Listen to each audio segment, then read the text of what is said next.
সকালে ভার্সিটি যাওয়ার জন্য রেডি হচ্ছিলাম, আম্মু রুমে এসে বলল, নিয়ান, তুই ভার্সিটি শেষে তাড়াতাড়ি বাসায় ফিরিস।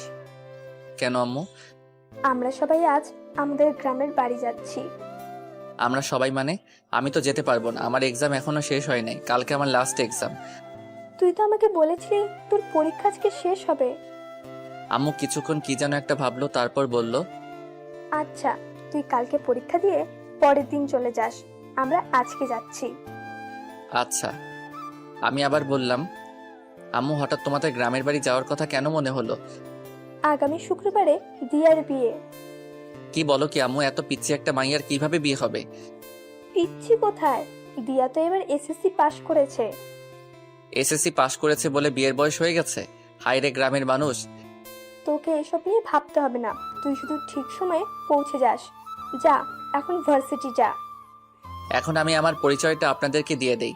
আমি নিয়ান আহমেদ, অনার্স লাস্ট ইয়ারের এক্সাম দিচ্ছি। দিয়া হলো আমার চাচাতো বোন, পিচ্ছি একটা মেয়ে। জানি না চাচা কেন এত তাড়াতাড়ি মেয়েটার বিয়ে দিয়ে দিচ্ছেন। পরের দিন পরীক্ষা দিয়ে বৃহস্পতিবার, মানে দিয়ার গায়ে হলুদের দিন। আমি গ্রামের বাড়ি যাওয়ার জন্য ট্রেনের টিকিট কাটলাম সকাল 6:30 ট্রেন, তাই আমি ভোর 5টায় ঘুম থেকে উঠে রেডি হয়ে স্টেশনে পৌঁছালাম। এতদিন পরীক্ষা দিয়ে ইট পাথরের দুনিয়া থেকে বের হয়ে গ্রামের সবুজ পরিবেশে যাচ্ছি। অনেক খুশি খুশি লাগছে। আর অনেক দিন পর গ্রামের বাড়িতে একটা বিয়ে খেতে যাচ্ছি। গ্রামের বিয়ের মজাই আলাদা, যা শহরের বিয়েতে পাওয়া যায় না। সকাল 7টা, ট্রেন চলছে তার দুরন্ত গতিতে। আমার কানের ইয়ারফোন বাজছে রোমান্টিক গান। দুপুর 12:30 এসে স্টেশনে পৌঁছালাম। যেহেতু চাচাদের বাসা স্টেশন থেকে বেশি দূরে না, তাই ভাবলাম রিক্সা দিয়ে যাই। রিক্সা দিয়ে গেলে গ্রামের সবুজ পরিবেশটা ভালো করে দেখতে পারবো। রিক্সা চলছে আপন গতিতে, চারিদিকে শুনশান বাতাস, পাখির কিচিরমিচির সবুজে ঘেরা মাঠ। অনেক ভালো লাগছে। কিছুক্ষণ পর রিক্সা এসে থামলো চাচার বাড়ির সামনে। আসলে চাচা হলেন এই এলাকার চেয়ারম্যান, তাই রিক্সাওয়ালাকে চাচার নাম বলাতেই একেবারে বাড়ির সামনে এনে নামিয়ে দিল। গেট খুলে বাড়িতে ঢুকলাম। বিশাল বাড়িটা খুব সুন্দর করে সাজানো। আমি গেটের ভিতর ঢোকা মাত্রই শিহাব, মানে দিয়ার ছোট ভাই, আমাকে দেখে দৌড়ে ঘরের ভিতরে যেতে যেতে জোরে জোরে বলতে লাগলো, নিহান ভাইয়া এসে গেছে। আম্মু, আব্বু, আপু, সবাই এসে দেখো, নিহান ভাইয়া চলে এসেছে। শিহাবের ডাকে সবাই ঘর থেকে বেরিয়ে আসলো।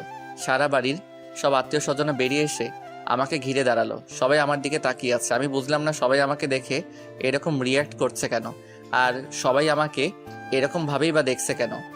দিয়াকে দেখলাম সবার পিছনে দাঁড়িয়ে আছে, আমার দিকে একবার তাকাচ্ছে আর একবার লজ্জা পেয়ে চোখ নিচে নামাচ্ছে। আমি কিছুই বুঝতে পারছি না কি হচ্ছে এসব। হঠাৎ চাচা বললেন, চলো তোমরা সবাই জামাই বাবাজিকে নিয়ে ঘরে যাই। জামাই বাবাজি মানে? চাচা জামাই বাবাজি কাকে বলছে? আমি আমার পেছনে তাকালাম, না, আমার পেছনে তো কেউ নাই। তাহলে চাচা কাকে জামাই বাবাজি বলল? আমি চিন্তায় পড়ে গেলাম। আমাকে চিন্তিত দেখে আম্মু বলল, এই নিয়ান, কি ভাবছিস এত? তোকে কিছু ভাবতে হবে না, চল ঘরে চল, আমি তোকে সব বুঝিয়ে বলছি। আম্মু আমাকে রুমে নিয়ে গেল। আমি বললাম, আম্মু এসব কি হচ্ছে? আমি কিছুই বুঝতে পারছি না। আর চাচা আমাকে জামাই বাবাজি বলছে কেন? নিজের মেয়ের হবু স্বামীকে জামাই বাবাজি বলবে না তো কি বলবে? মানে আমি? তুই দিয়ার হবু বর, আগামীকাল তোদের বিয়ে। আম্মু, কি? আমার পক্ষে এই পিচ্চিটাকে বিয়ে করা সম্ভব না। হঠাৎ আব্বু রুমে ঢুকে বলল, কি বললি তুই? হ্যাঁ আব্বু, আমি এই বিয়েটা করতে পারবো না। আর তাছাড়া আমার কি বিয়ের বয়স হয়েছে? আমার তো অনার্সই শেষ হয় নাই। শেষ হয় নাই তো কি হয়েছে? বিয়ের পর অনার্স মাস্টার সবই করবি। আব্বু, আমি আর কোনো কথা শুনতে চাই না। এই বলে আব্বু আম্মু দুজনেই রুম থেকে বেরিয়ে গেলেন। পরের দিন একরকম জোর করে আমার বিয়েটা হয়ে গেল। রাতে আমি চাচাদের ছাদে এক কোণে দাঁড়িয়ে রইলাম আর মনে মনে ভাবতে লাগলাম, সত্যি কি আমার বিয়ে হয়ে গেল? তাও কিনা একটা পিচ্চি মাইয়ার সাথে। আমি কি পিচ্চিটাকে বউ হিসেবে মেনে নিতে পারবো? না, কোনোদিনও আমি ওই পিচ্চিটাকে বউ হিসেবে মানতে পারবো না। আমি অনেকক্ষণ হলো ছাদে দাঁড়িয়ে আছি। ঘড়িতে দেখলাম রাত 12:35 বেজে গেছে। পেছন থেকে হঠাৎ আদিবা, আমার ছোট বোন, ডাক দিল, ভাইয়া, তুমি এখানে? আর সবাই তোমাকে সারা বাড়ি খুঁজছে। কেন? আমাকে কেন খুঁজছে? সে কি, তুমি জানো না তোমাকে কেন খুঁজছে? আজ না তোমার বাসর রাত, আর ভাবি সেই কখন থেকে তোমার জন্য অপেক্ষা করছে। আমি আদিবার সাথে নিচে নেমে আসলাম। আব্বু আমাকে দেখে রাগে কটমট করে এগিয়ে আসলো আমার দিকে। এসে আমার গালে ঠাস করে একটা চর বসিয়ে দিলেন, তারপর বললেন, মেয়েটা তোর জন্য সেই কখন থেকে অপেক্ষা করে বসে আছে, আর তুই কি না? যা, তাড়াতাড়ি ঘরে যা বলছি। আমার মাথায় অনেক রাগ উঠে গেল, তবে আব্বুর উপর না, ওই পিচ্চিটার উপর। ওই পিচ্চিটার কারণেই আব্বু আজ আমাকে মারলো। আমি রাগে ফুঁসতে ফুঁসতেই রুমে ঢুকলাম। দরজা খোলার আওয়াজ পেয়ে মেয়েটা দৌড়ে বেলকনি থেকে বেরিয়ে আসলো। এসেই মাথায় ঘুমটা দিয়ে বিছানাতে বসে পড়লো। আমি বিছানার দিকে এগিয়ে গেলাম। আমি বিছানার পাশে এসে দাঁড়াতেই মেয়েটা বিছানা থেকে নেমে আমার পা ধরে সালাম করতে লাগলো। পিচ্চিটা আমার পা ধরে সালাম করেই যাচ্ছে, ওঠার কোনো নামগন্ধ নাই। আমি ধমক দিয়ে বললাম, এই পিচ্চি, পা ধরে বসে আছিস কেন? ওঠ বলছি। তুমি উঠবে না? আমি কেন উঠাবো? আমি তো জানি বাসর রাতে বউ তার স্বামীকে পা ধরে সালাম করলে স্বামী বউকে বুকে তুলে জড়িয়ে ধরে। কথাটা বলতে বলতে মেয়েটা আমার পা ছেড়ে উঠে আমার সামনাসামনি লজ্জায় লাল হয়ে দাঁড়ালো। শখ কত আমার বয়েই গেছে তোর মতো পিচ্চিকে জড়িয়ে ধরতে।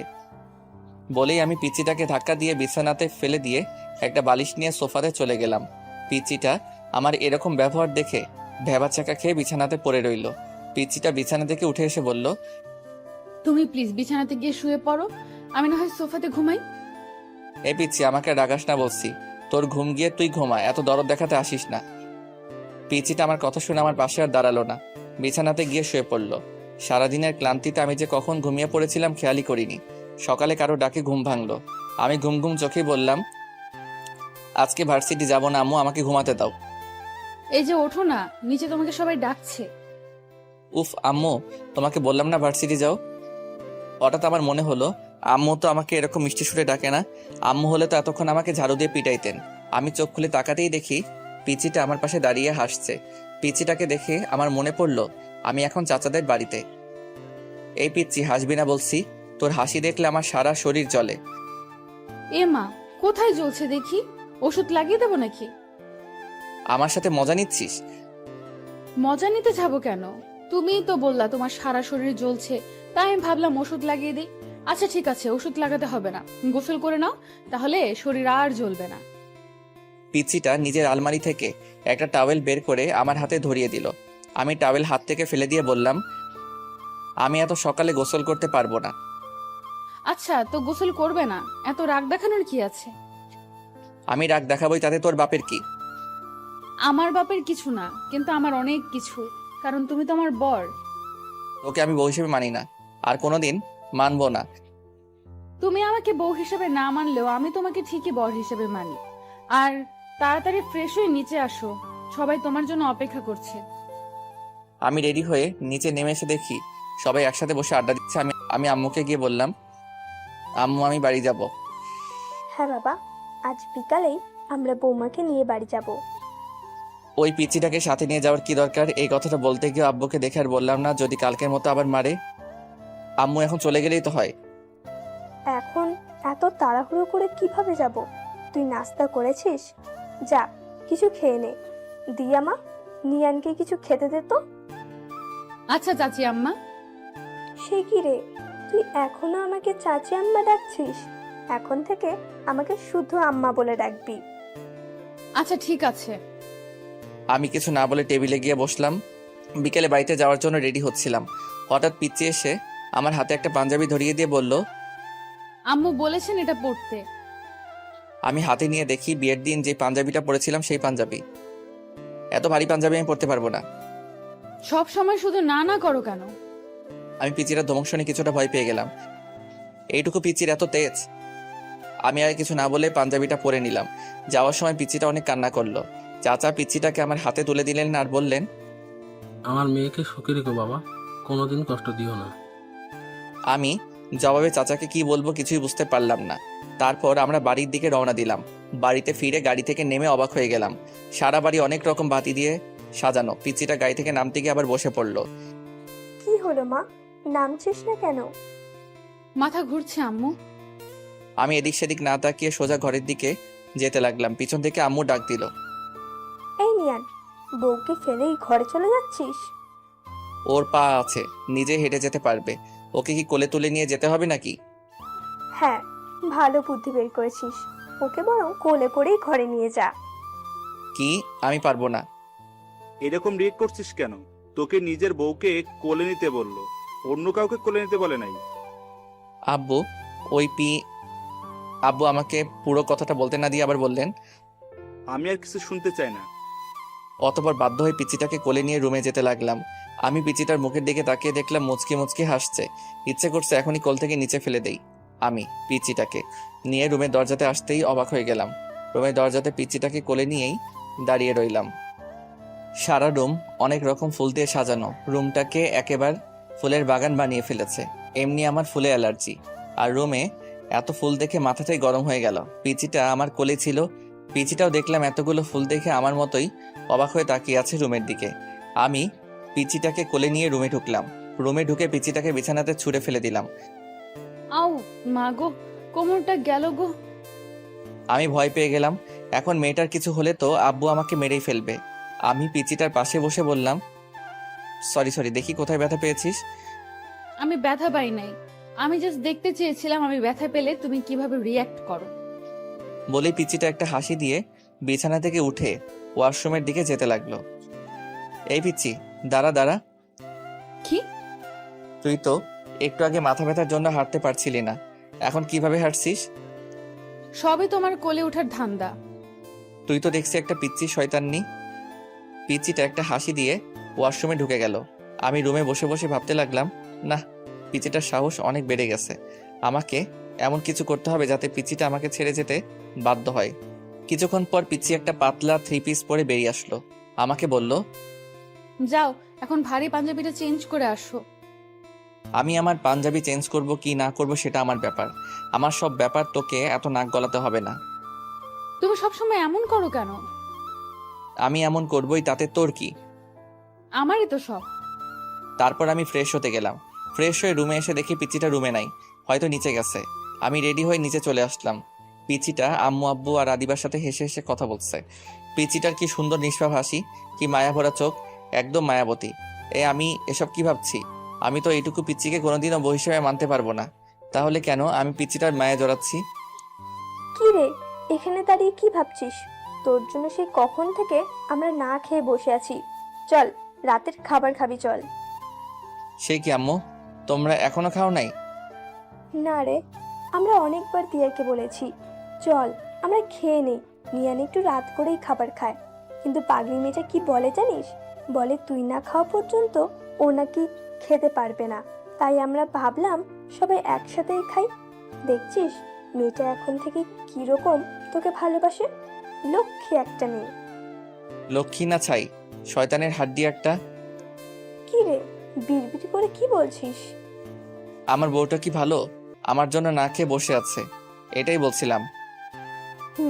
আচ্ছা চল, এখন সবাই খেয়ে নেই, অনেক রাত হয়ে গেছে। আমি সবার আগে খাবার শেষ করে রুমে এসে একটা বই হাতে নিয়ে সোফাতে শুয়ে শুয়ে পড়তে লাগলাম। পিচি রুমে ঢুকে ভিতর থেকে দরজা লাগিয়ে দিল। আমি বললাম, এই পিচ্ছি, দরজা লক করছিস কেন? দরজা লক করবো না তো কি করব? আমি দরজা লক ছাড়াই ঘুমাই।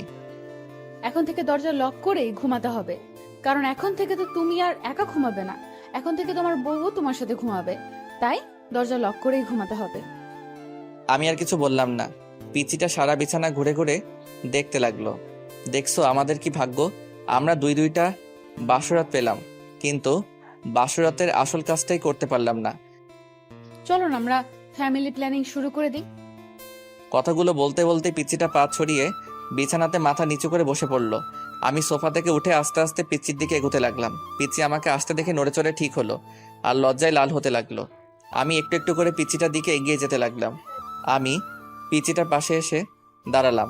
পিচিটা এখনো মাথা নিচু করেই বসে আছে, জোরে জোরে নিঃশ্বাস নিচ্ছে। আমি হাঁটু গেড়ে পিচিটার পাশে বসে পড়লাম। পিচিটার হাত আমার হাতে শক্ত করে ধরলাম। পিচিটা এবার লজ্জা মাখা চোখে আমার চোখের দিকে তাকালো। আমি বললাম, বইন রে, তুই আমার ছোট্ট পিচ্ছি বোন, তোর সাথে কি আমি এসব করতে পারি বল? দিয়ে আমার কথা শুনে অবাক হয়ে আমার দিকে চোখ দুইটা বড় বড় করে তাকালো। তারপর মুখটা মলিন করে বলল, ছি ছি, তুমি এসব কি বলছো? নিজের বউকে কেউ বোন বলে? দেখ দিয়া, তুই এখনো অনেক পিচ্ছি, তোর এখনো বিয়ের বয়স হয় নাই। তুমি আমাকে যতটা পিচ্ছি ভাবছো আমি কিন্তু ততটা পিচ্ছি না। বলেই দিয়া নিজের শরীর থেকে ওড়নাটা ফেলে বিছানা থেকে উঠে দাঁড়ালো। আমি উঠলাম আর আর আমি বললাম, তুই নিজেকে যতই বড় মনে করিস না কেন, তুই পিচ্ছি থাকবি। না আমি পিচ্ছি না। হ্যাঁ তুই পিচ্ছি। আমাকে পিচ্ছি বলবে না বলছি। এইগুলো বলছে আর আমার দিকে এগিয়ে আসছে। আমি এক পা করে পিছিয়ে যাচ্ছি। আমি পিছাতে পিছাতে হঠাৎ পিছনে দেয়ালের সাথে আটকে গেলাম। এই পিচ্ছি, কি করছিস? আমি যে পিচ্ছি না সেটার প্রমাণ দেব? এখন দিয়ার থেকে আমার শরীর 1 ইঞ্চি দূরত্বে। চোখ বন্ধ করে নিজের ঠোঁট আমার ঠোঁটের দিকে এগিয়ে আনছে। পিচিটার ঠোঁট আমার ঠোঁটের একদম কাছে নিয়ে আসলো। পিচিটার নিঃশ্বাস আমার মুখের উপর পড়ছে। পিচিটা নিজের ঠোঁট আমার এতই কাছে নিয়ে এলো যে বুঝতেই পারছি না কোনটা ওর নিঃশ্বাস আর কোনটা আমার নিঃশ্বাস। আমি পিচিটাকে কিছু বলতে যাব, তখনই হুট করে নিজের ঠোঁট আমার ঠোঁটে লাগিয়ে দিল। আমি মুখে কোনো শব্দ করতে পারছি না। কিছুক্ষণ পর পিচিটা নিজের ঠোঁট সরিয়ে আমার কপাল নিজের কপালে লাগিয়ে জোরে জোরে হাঁপাতে লাগলো। আমি পিচিটাকে ধাক্কা দিয়ে নিজের থেকে সরিয়ে নিলাম। হাত দিয়ে ঠোঁট মুছতে মুছতে বললাম, এই পিচ্ছি শয়তানি, তুই এটা কি করলি? আমি যে পিচ্ছি না সেটার প্রমাণ দিলাম। সর। ধাক্কা দিয়ে সরিয়ে বাথরুমে যেতে লাগলাম। অনেকক্ষণ ধরে বাথরুমে বসে বসে মোবাইল টিপছিলাম। পিচিটার সামনে যেতে ইচ্ছা করছে না। অনেক রাগ হচ্ছে পিচিটার উপর। এইটুকু পিচ্ছি একটা আমাকে কিস করছে, এটা ভাবতেই সারা শরীর জ্বলছে। আব্বুর ভয়ে পিচ্ছিটাকে কিছু বলতেও পারছি না। বাথরুমের বাইরে থেকে পিচিটার ডাক শুনলাম। এই যে এতক্ষণ ধরে বাথরুমে কি করছো? বেরিয়ে আসছো না কেন? বাথরুমেই ঘুমিয়ে পড়লে নাকি? আমি কোনো উত্তর না দিয়ে মোবাইল টিপছি। কিছুক্ষণ থেমে পিচিটা আবার ডাকতে লাগলো। এই যে শুনছো, বেরিয়ে আসো না প্লিজ, আমার একা একা ভয় লাগছে। আমি মনে মনে বললাম, তোর ভয় লাগছে তো আমি কি করব? কোলে নিয়ে নাচবো নাকি পিচ্ছি শয়তানি একটা? এবার পিচিটা বাথরুমের দরজাটা জোরে ধাক্কা দিতে লাগলো। দরজা খুলছো না কেন? প্লিজ দরজাটা খুলো। এবার পিচিটা নিজেকে নিজেই প্রশ্ন করলো, ওর কিছু হলো না তো? এই কি হলো, দরজা খুলছো না কেন? কান্না করছে আর জোরে জোরে বাথরুমের দরজাটা ঠেলছে। এবার আমার বেরিয়ে আসা দরকার না হলে পিচিটার কথা শুনে আব্বু আম্মু চলে আসবেন। আমি দরজা খুলে বাইরে বেরিয়ে আসলাম। আমাকে দেখে পিচিটা আমাকে শক্ত করে জড়িয়ে ধরলো আর বলতে লাগলো, তুমি ঠিক আছো তো? তোমার কিছু হয়নি তো? এতক্ষণ দরজা আটকে কি করছিলে? জানো আমি কতটা ভয় পেয়ে গিয়েছিলাম। সত্যি তুই একটা পিচ্ছি। বলেই পিচিটাকে পাশ কাটিয়ে বিছানা থেকে একটা বালিশ নিয়ে সোফাতে চলে গেলাম। পিচিটা আমার পিছে পিছেই আসলো। আমি সোফাতে বালিশ থেকে ঘুমাতে যাব, তখনই পিচিটা আমাকে বলল, তুমি সোফাতে ঘুমাবে না, আমার সাথে বিছানাতে ঘুমাবে। আমি তোর সাথে ঘুমাতে পারবো না। তোমাকে আমার সাথেই ঘুমাতে হবে, না হলে কিন্তু না ঘুমালে কি করবি? হ্যাঁ, আমার সাথে না ঘুমালে শ্বশুর আব্বাকে ডাক দিব আর বলবো তুমি আমাকে মারছো। কি বললি? আমি তোকে মারছি? তুমি আমাকে মারো নাই সেটা শুধু তুমি আর আমি জানি, আব্বু তো আর জানে না। তুই আমাকে ব্ল্যাকমেইল করছিস? আমার প্রশ্নের উত্তর না দিয়ে উল্টা আমাকে প্রশ্ন করলো। তুমি বলো আমার সাথে ঘুমাবে নাকি আমি আব্বুকে ডাক দিব? তোর মতো পিচ্ছি শয়তানির সাথে আমি ঘুমাতে পারবো না। ওকে, তাহলে আমি আব্বুকে ডাক দিই। আব্বু। আমি ওর মুখ চেপে ধরে বললাম, এই কি করছিস? আমি ঘুমাবো তো, তোর সাথে ঘুমাবো। প্লিজ আব্বুকে ডাক দিস না, পিচ্ছি শয়তানি একটা। শেষ পর্যন্ত পিচ্চিটাকে নিয়ে বিছানাতে ঘুমাতে গেলাম। ওর বালিশটা ঠেলে একপাশে দিলাম, আমার বালিশটা টেনে অন্য পাশে আনলাম। আমাদের মাঝখানে বড় গ্যাপ রাখলাম। লাইট নিভিয়ে বালিশে মাথা রাখলাম। হুট করে পিচ্চিটা নিজের বালিশ ছেড়ে আমার বালিশে চলে আসলো। সোজা আমার বুকে মাথা রেখে 2 হাত দিয়ে আমাকে জড়িয়ে ধরলো। আমি সাথে সাথে ওকে আমার থেকে ছাড়িয়ে নিলাম। বললাম, এই পিচ্চি কি করছিস?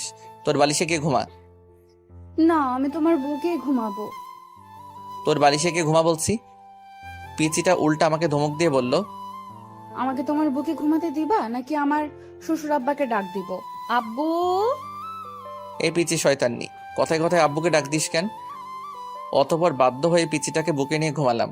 সকালে ঘুম থেকে উঠে মেয়েটার কাণ্ড দেখে আমি অবাক হয়ে গেলাম।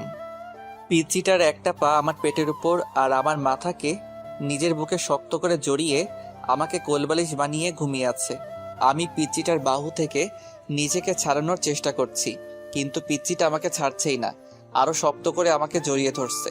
তার মানে পিচ্চিটা এখন জেগেই আছে। আমি বললাম, এই পিচ্চি আমাকে ছাড় বলছি। পিচ্চিটা আমাকে ছাড়ছেই না। আমি এবার জোর করে পিচ্চিটার থেকে ছুটে আসলাম। ফ্রেশ হয়ে রুমে এসে দেখি পিচ্চিটা নাই, হয়তো উঠে নিচে চলে গেছে। আমি রেডি হয়ে নিচে খাবার টেবিলে চলে আসলাম। সবাই একসাথে নাস্তা করছি। আব্বু বললেন, নিয়ান, তুই কোথাও বের হবি নাকি? জি আব্বু, বন্ধুদের সাথে একটু দেখা করতে যাব।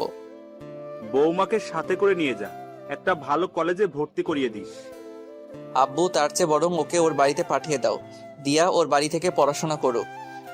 পিচিটার হাসি মুখ মলিন হয়ে গেল। আব্বু বললেন, দিয়া এখন আমাদের বাড়ির বউ, আমাদের বাড়ি থেকেই পড়াশোনা করবে। তোকে আমি যেটা বলছি তুই সেটা কর। আচ্ছা আব্বু।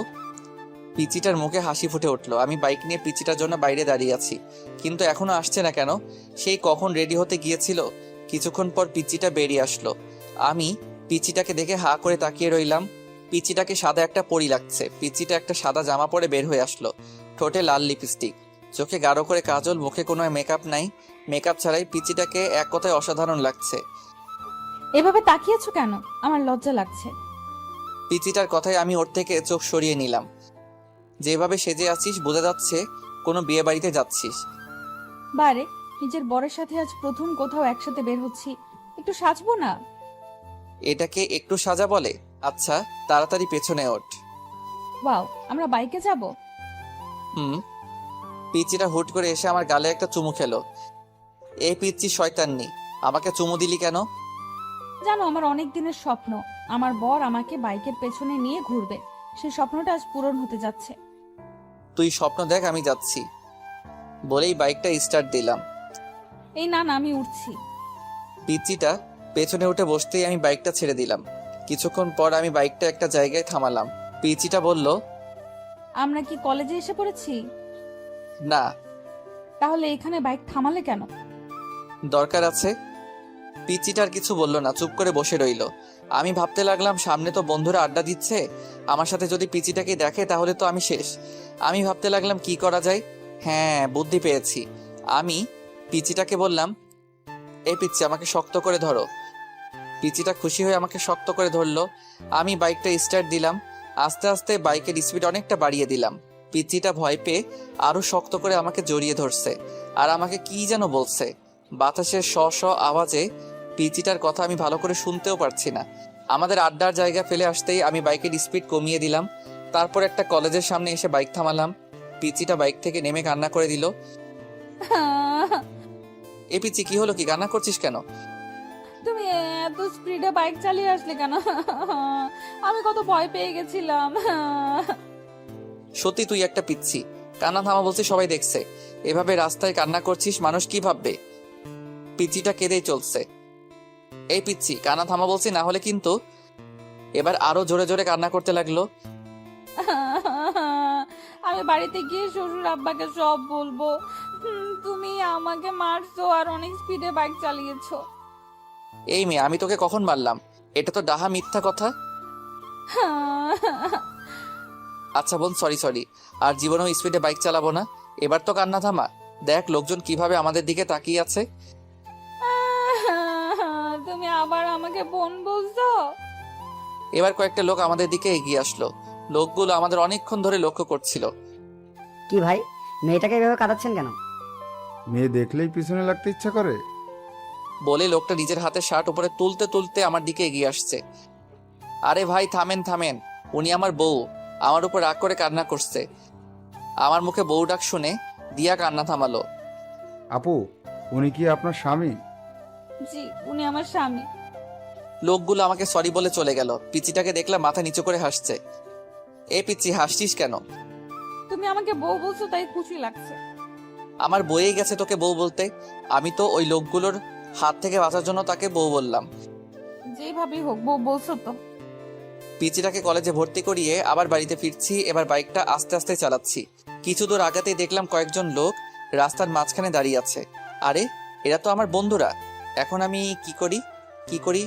সবাই আমার দিকে রাগি চোখে তাকিয়ে আছে। আমি বললাম, কিরে তোরা এভাবে মাঝ রাস্তায় দাঁড়িয়ে আছিস কেন? এদিকে যাওয়ার সময় তোকে আমরা পিছন থেকে কত ডেকেছি, তুই শুনলি না কেন? ও, তোরা ডেকেছিলি, আমি হয়তো শুনতে পারি নাই। কিরে মামা, পিছনে সুন্দর মাইয়াটা কে? আমি এতক্ষণ এটারই ভয় পাচ্ছিলাম। হ্যাঁ রে, মেয়েটা কে? আমি কিছু বলছি না দেখে পিচিটাই বলল। আমি ওর বউ। পিচিটাকে বলতে না দিয়ে আমি বললাম, ও আমার চাচাতো বোন। পিচিটা আবার কান্না শুরু করে দিল। তুমি আমাকে আবার বোন বলছো? আমি বাড়িতে গিয়ে শ্বশুর আব্বাকে সব বলবো। নিজের বউকে বোন বলা হচ্ছে? আমার বন্ধুরা সবাই একসাথে বলে উঠলো। বউ? সবাই অবাক হয়ে আমার দিকে তাকিয়ে রইল। ওরা আমাকে প্রশ্ন করতে যাবে, তখনই আমি বললাম, বাড়ি থেকে ফিরে এসে সব বলছি। এই বলে বাইক স্টার্ট দিয়ে বাড়িতে চলে আসলাম। এ পিচ্ছি নাম, বাড়ি চলে এসেছি। পিচ্ছিটা বাইক থেকে নামতে আমি বাইক আবার রিস্টার্ট দিলাম। পিচ্ছিটা বলল, বাসায় কখন ফিরবে? সেটা তোকে বলে যেতে হবে নাকি? বলেই বাইক চালিয়ে চলে আসলাম বন্ধুদের কাছে। বন্ধুদের সাথে আড্ডা দিতে দিতে কখন যে বিকাল 3টা বেজে গেল খেয়ালই করি নাই। বাসাতে ঢুকতেই দেখি আব্বু ড্রয়িং রুমের সোফাতে বসে আছেন। আমাকে দেখে আব্বু সোফা থেকে উঠে এসে আমার সামনে দাঁড়ালেন, তারপর বললেন, তোর কি কাণ্ডজ্ঞান বলতে কিছু নেই? আব্বু। চুপ কর। ঘরে যে তোর একটা বউ আছে সেদিকে কি খেয়াল আছে? মেয়েটা সেই কখন থেকে না খেয়ে তোর জন্য বসে আছে, আর তুই সারাদিন বকাটের মতো ঘুরে বেড়াচ্ছিস আর নিজের ফোনটাও অফ করে রাখছিস। আমি মাথা নিচু করে বললাম, ফোনে চার্জ ছিল না, তাই আপনা আপনি অফ হয়ে গেছে। আম্মু এসে বললেন, যা রুম থেকে বৌমাকে নিয়ে আয়, মেয়েটা সেই কখন থেকে তোর জন্য অপেক্ষা করে বসে আছে। আমি রুমে ঢোকার আওয়াজ পেয়ে পিচ্ছিটা বেলকনি থেকে দৌড়ে আমার কাছে এসে বলল। তুমি চলে এসে পিচ্ছিটা গালে হাত দিয়ে আমার দিকে প্রশ্নবোধক দৃষ্টিতে তাকিয়ে আছে। আমি বললাম, এই পিচ্ছি, তোকে কে বলেছে আমার জন্য না খেয়ে বসে থাকতে? পিচ্ছিটা চোখের পানি গড়িয়ে পড়লো। আমি আবার বললাম, আজ শুধু তোর জন্য আব্বু জীবনেই প্রথম আমাকে বকাটে বলল। আমার উপর বউয়ের অধিকার দেখানো হচ্ছে? তোকে আমি বউ হিসেবে মানি না, আর কোনোদিন মানবো না, অসহ্য একটা। পিচ্ছিটাকে পাশ কাটিয়ে ওয়াশরুমে চলে গেলাম। ওয়াশরুম থেকে ফিরে এসে দেখি পিচ্ছিটা সেই আগের জায়গাটাতে দাঁড়িয়ে আছে। আমি পিচ্ছিটার থেকে 2-3 পা সামনে এসে মাথাটা একটু পেছনে ঘুরিয়ে বললাম, এই পিচ্ছি, নিচে আসবি নাকি আমাকে আরো বকা খাওয়ানোর ইচ্ছা আছে? জি আসছি। পিচ্ছিটাকে নিয়ে খাবার খাচ্ছি, আম্মু পাশে দাঁড়িয়ে আছেন। পিচ্ছিকে দেখলাম খাবার না খেয়ে কি যেন একটা ভাবছে, আর খাবারগুলো হাত দিয়ে শুধু নাড়ছে। আম্মু পিচ্ছিটাকে বললেন, কি রে মা, তুই খাবার না খেয়ে কি ভাবছিস? কিছু না আম্মু। তাহলে খাচ্ছিস না কেন? পিচ্ছিটা নিজের গাল থেকে চুলগুলো সরিয়ে কিছুটা ভাত মুখে নিল। আম্মু চিৎকার দিয়ে উঠলেন, সে কি রে দিয়া মা, তোর গালে এটা কিসের দাগ? আম্মুর কথায় আমি পিচ্ছিটার গালের দিকে তাকালাম। পিচ্ছিটার গাল অনেকটা লাল হয়ে আঙুলের ছাপ দেখা যাচ্ছে। আমার আর বুঝতে বাকি রইল না যে এটা আমারই আঙুলের ছাপ। তখন রাগে থাপ্পড়টা অনেক জোরেই মেরেছিলাম। কি রে মা, কিছু বলছিস না যে? আমাকে বল, কি হয়েছে? এটা হয়তো অ্যালার্জির কারণে হয়েছে আম্মু। গালটা অনেকক্ষণ ধরে চুলকাচ্ছিল। ওষুধ লাগিয়েছিস? না আম্মু, পরে লাগিয়ে নিব। মেয়েটাকে দেখে আমার অনেক মায়া হচ্ছে। আমাকে বাঁচানোর জন্য মেয়েটা মিথ্যা বললো, আর আমি কিনা নিজের উপর রাগ হচ্ছে। মেয়েটা আমার আগেই খাবার খেয়ে রুমে চলে গেল। কিছুক্ষণ পর আমি রুমে গিয়ে দেখি মেয়েটা রুমে নাই, হয়তো বেলকনিতে আছে। ভাবলাম মেয়েটাকে সরি বলে আসি। আমি বেলকনিতে গিয়ে দেখলাম পিচ্ছিটা আনমনে বাইরে তাকিয়ে আছে। আমাকে বলতে না দিয়ে পিচ্ছিটা বলল, আপনি আমাদের ডিভোর্স চান তাই তো? আমি জানি আপনি আমাদের ডিভোর্স চান, কিন্তু আপনার আব্বুর ভয় বলতে পারছেন না। আর এই বিয়েটাও আপনার আব্বুর ভয়ে করেছেন। কিন্তু আপনি চিন্তা করবেন না, ডিভোর্স হওয়ার পর আপনার আব্বুকে বলবো আমি নিজেই আপনাকে ছেড়ে চলে গেছি। বলবো আপনার কোনো দোষ নেই, আপনি ডিভোর্স পেপার রেডি করেন। পিচ্ছিটা চোখের পানি মুছে রুমে চলে গেল। আমি কিছুই বলতে পারলাম না। পরের দিন বাইরে ঘুরতে যাওয়ার কথা বলে পিচ্ছিটাকে নিয়ে উকিলের কাছে আসলাম। উকিলের কাছে আসার পর উকিল বলল, বিয়ের 6 মাস আগে ডিভোর্স দেওয়া সম্ভব না। তার মানে আমাদেরকে আরো 6 মাস একসাথে থাকতে হবে। তারপর ডিভোর্সের অ্যাপ্লাই করে কোর্ট থেকে বেরিয়ে আসলাম। আজ আমি বাইকটা সাথে আনি নাই, তাই রিক্সা দিয়ে বাড়ি ফিরছিলাম। অনেকক্ষণ ধরে রিক্সাতে বসে আছি, কারো মুখে কোনো কথা নাই, দুজনে চুপ করে আছি। দুজনের নীরবতা ভেঙে পিচ্ছিটাই বলল, আমার একটা কথা রাখবেন? হুম, বলো। আমরা যে কটা দিন একসাথে থাকবো সেই কটা দিন কি আমরা স্বামী স্ত্রীর মতো থাকতে পারি না? মানে তুই কি বলতে চাইছিস? আরে আমি তোমার কাছে স্ত্রীর অধিকার চাই নাই, আমি বলছি আমরা স্বামী স্ত্রীর মতো ব্যবহার করতে পারি কি না। প্লিজ আমার এই শেষ ইচ্ছেটা রাখো। আচ্ছা ঠিক আছে। সত্যি? হুম। পিচ্ছিটা আমার হাত হালকা জড়িয়ে ধরে বলল, থ্যাংক ইউ। রিক্সা এসে আমাদের বাড়িতে দাঁড়ালো। ঘরে ঢুকে অবাক হয়ে গেলাম। চাচা, চাচি, শিহাব আরো অনেকেই আমাদের ড্রয়িং রুমে বসে আছে। পিচ্ছিটা ওর আম্মু আব্বুকে দেখে দৌড়ে গিয়ে ওর আম্মুকে জড়িয়ে ধরলো। তারপর ওর আম্মুকে ছেড়ে ওর আব্বুকে জড়িয়ে ধরার সাথে সাথে কান্না করে দিল। চাচা বললেন, আরে পাগলি মেয়ে, কাঁদছিস কেন? বাবা, তুমি কেমন আছো? পিচ্ছিটা হয়তো ওর বাবাকে একটু বেশি ভালোবাসে, তাই এরকম ভাবে কান্না করছে। দেখো পাগলি মেয়ের কাণ্ড। আমি ভালো আছি রে মা, তুই কেমন আছিস? মুখে হাসি দিলেও চোখ দিয়ে পানি ঠিকই পড়ছে। ভালো। বলেই আবার ডুকরে ডুকরে কান্না করতে লাগলো। চারিপাশে দেখলাম পিচিটার কান্না দেখে সবার চোখে পানি চলে এসেছে। আমার ওদের দেখে কোনো কষ্ট হচ্ছে না, কারণ আমি জানি আর কয়েক মাস পর পিচিটা ওর আম্মু আব্বুর কাছে চলে যাবে। তাই আমার তেমন কষ্ট হচ্ছে না। চাচা পিচিটার মাথায় হাত বুলিয়ে দিচ্ছে আর সান্ত্বনা দিচ্ছেন। এবার পিচিটাকে নিজের থেকে ছাড়িয়ে কপালে একটা চুমু খেলেন। পিচিটা এবার কিছুটা শান্ত হলো। আম্মু আমাকে ইশারায় বললেন চাচা চাচিকে সালাম করতে। আমি এগিয়ে গিয়ে চাচা চাচিকে সালাম করলাম। এবার আব্বু পিচিটাকে বললেন, যাও মা, ব্যাগপত্র গুছিয়ে নাও। আজ তোমরা তোমাদের বাড়ি যাচ্ছ। তোমার আব্বু আম্মু তোমাদের নিতেই এসেছেন। পিচিটা একবার আমার দিকে তাকিয়ে উপরের রুমে যেতে লাগলো। আব্বু আমাকে বললেন, কি রে, তুই দাঁড়িয়ে আছিস কেন? ব্যাগপত্র গুছিয়ে নে, তোদের গ্রামে গিয়ে 4 থেকে 5 দিন থাকতে হবে। আমি অবাক হয়ে বললাম, আব্বু আমাকেও যেতে হবে নাকি? হ্যাঁ বাবা, বিয়ের পর শ্বশুর বাড়ি গিয়ে কয়েকদিন থাকতে হয়, এটাই নিয়ম। আর তাছাড়া তুমি সেখানে যাচ্ছ, সেটা তো শুধু তোমার শ্বশুর বাড়ি না, তোমার নিজেরও বাড়ি। চাচা বলছিলাম কি আমি না গেলে কি হয় না? না হয় না, যা তাড়াতাড়ি গিয়ে রেডি হয়ে নে। অতপর বাধ্য হয়ে আমাদের গ্রামের বাড়ি মানে শ্বশুর বাড়ি আসতে হলো। গাড়ির গেটের ভিতর ঢুকতেই অবাক হয়ে গেলাম। বাড়িটা এখনো সেই বিয়ে বাড়ির মতো সাজানো। ভিতরে ঢুকতেই কয়েকটা মেয়ে দিয়া চিৎকার দিয়ে পিচিটাকে জড়িয়ে ধরলো। তারপর একটা মেয়ে আমার দিকে তাকিয়ে বলল, উনিই কি তোর বর? পিচিটা লজ্জায় মাথা নিচু করে হ্যাঁ বলল। অন্য আরেকটা মেয়ে বলল, ও মাই গড দিয়া, তোর বরটা কত হ্যান্ডসাম রে। আমি তো প্রথম দেখাতেই প্রেমে পড়ে গেছি। এই ফারিয়া, তুই কিন্তু ভুলে যাস না, ও কিন্তু আমার বর। রাগ করিস কেন? আমি তো দুলাভাইয়ের সাথে মজা করলাম। আমি বুঝতে পারলাম মেয়েগুলো পিচিটার মতোই এক একটা শয়তানের হাড্ডি। আমি বললাম, আপনাদের কাউকে তো চিনলাম না। পিচিটা বলল, ওরা আমার বান্ধবী। ও কিরে, তোরা এখানে দাঁড়িয়ে আছিস? দিয়া মা, জামাই বাবাজিকে নিয়ে রুমে গিয়ে ফিরে নে। পিচিটার সাথে রুমে আসলাম। রুমে এসে শরীর এড়িয়ে দিলাম বিছানাতে। অনেকক্ষণ জার্নির কারণে একটু ক্লান্ত লাগছে। পিচিটা আমার সামনে এসে দাঁড়িয়ে বলল, তুমি আগে ফ্রেশ হবে নাকি আমি আগে ফ্রেশ হয়ে নিব? তুই যা, আমি তোর পরে ফ্রেশ হয়ে নিব। পিচিটাকে দেখলাম রাগী চোখে আমার দিকে তাকিয়ে আছে। কি হলো, এভাবে তাকিয়ে আছিস কেন? আমাদের মধ্যে কি কথা হয়েছিল? কি? তুমি আমাকে কথা দিয়েছিলে না আমরা যে কটা দিন একসাথে থাকবো সে কটা দিন স্বামী স্ত্রীদের মতো থাকবো। তাহলে তুমি আমাকে এখনো তুই তুই করে ডাকছো কেন? তুমি আমাকে পিচ্চি ডাকতে পারো, তাতে আমার কোনো সমস্যা নেই, কিন্তু এই তুই তুই করে ডাকবে না। আমার কেন জানি তোমার মুখে তুই ডাকটা সহ্য হয় না। ওকে চেষ্টা করব। চেষ্টা করবা মানে? আচ্ছা রে বাবা, তুমি করে ডাকবো, খুশি? অনেক খুশি। পিচি শয়তান নিয়ে একটা। পিচিটা একটা হাসি দিয়ে বাথরুমে চলে গেল। কিছুক্ষণ পর পিচিটা গোসল করে বেরিয়ে আসলো। আমি হা হয়ে পিচিটার দিকে তাকিয়ে রইলাম। পিচিটা লজ্জা পেয়ে আমাকে বলল, কি দেখছো? আমি এবার হাসিতে ফেটে পড়লাম। কেন হাসছি বুঝতে পারছে না তো? দাঁড়ান, আগে একটু হেসে নিই তারপর বলছি। পিচিটা একটা শাড়ি পরে বের হয়ে আসছে। পরে আসছে বললে ভুল হবে, বলতে হবে পেঁচিয়ে আসছে। কোথায় শাড়ির মাথা, কোথায় শাড়ির আঁচল, কোনো ঠিক ঠিকানা নাই। এমন ভাবে পরে আসছে মনে হচ্ছে এখনই খুলে পড়ে যাবে। পিচিটা যেখানে শাড়ির কুচি দেওয়া হয় সেখানটায় হাত দিয়ে ধরে দাঁড়িয়ে আছে। পিচিটার পেট দেখা যাচ্ছে, তাই লজ্জায় লাল হয়ে আমার সামনে দাঁড়িয়ে আছে।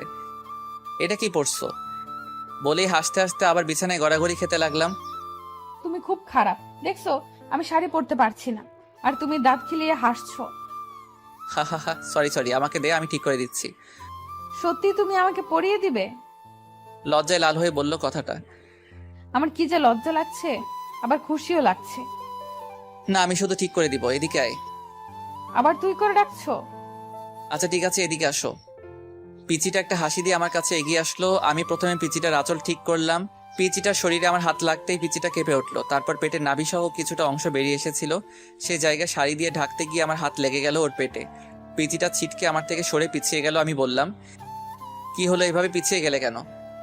কিছু না বলেই পিচিটা আবার আমার দিকে এগিয়ে আসলো। আমি এবার পিচিটা যে জায়গায় হাত দিয়ে ধরে রেখেছিল সেটা ওর হাত থেকে নিলাম। আমি ওর হাত থেকে নিয়ে শাড়ির কুচিটা দিতে লাগলাম।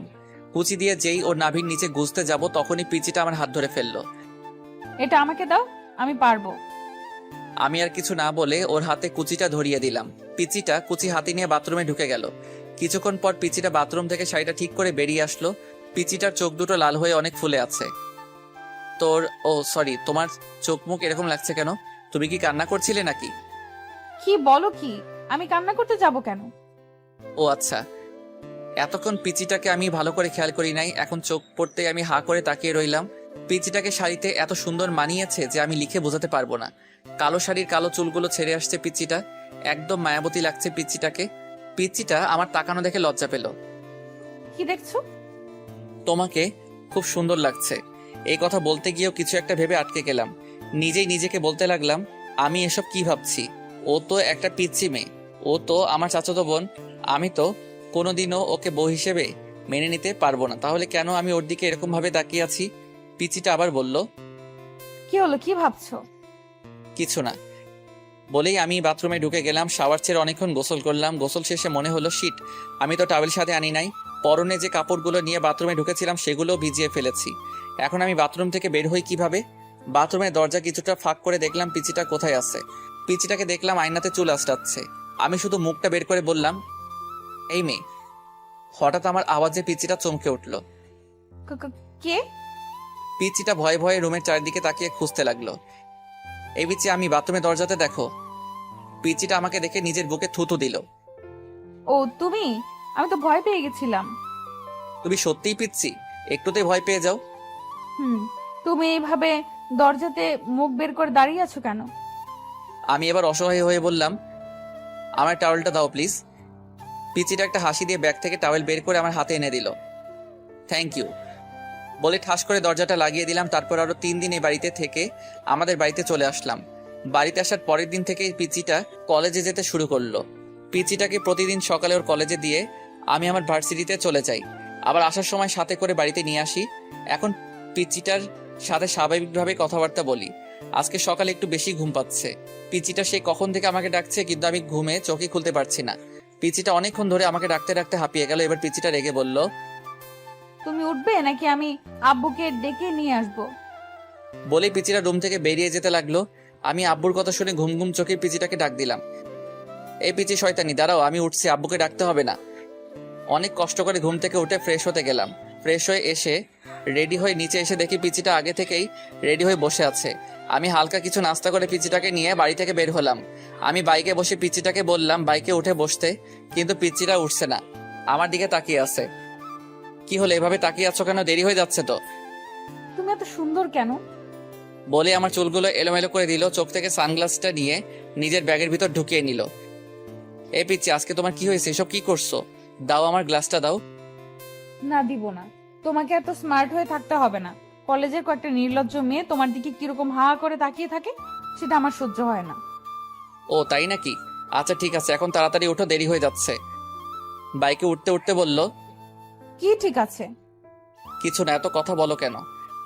বাইক স্টার্ট দিয়ে এক টানে পিচিটার কলেজে চলে আসলাম। পিচিটা বাইক থেকে নামার পর আমি বললাম, এই পিচি শোনো।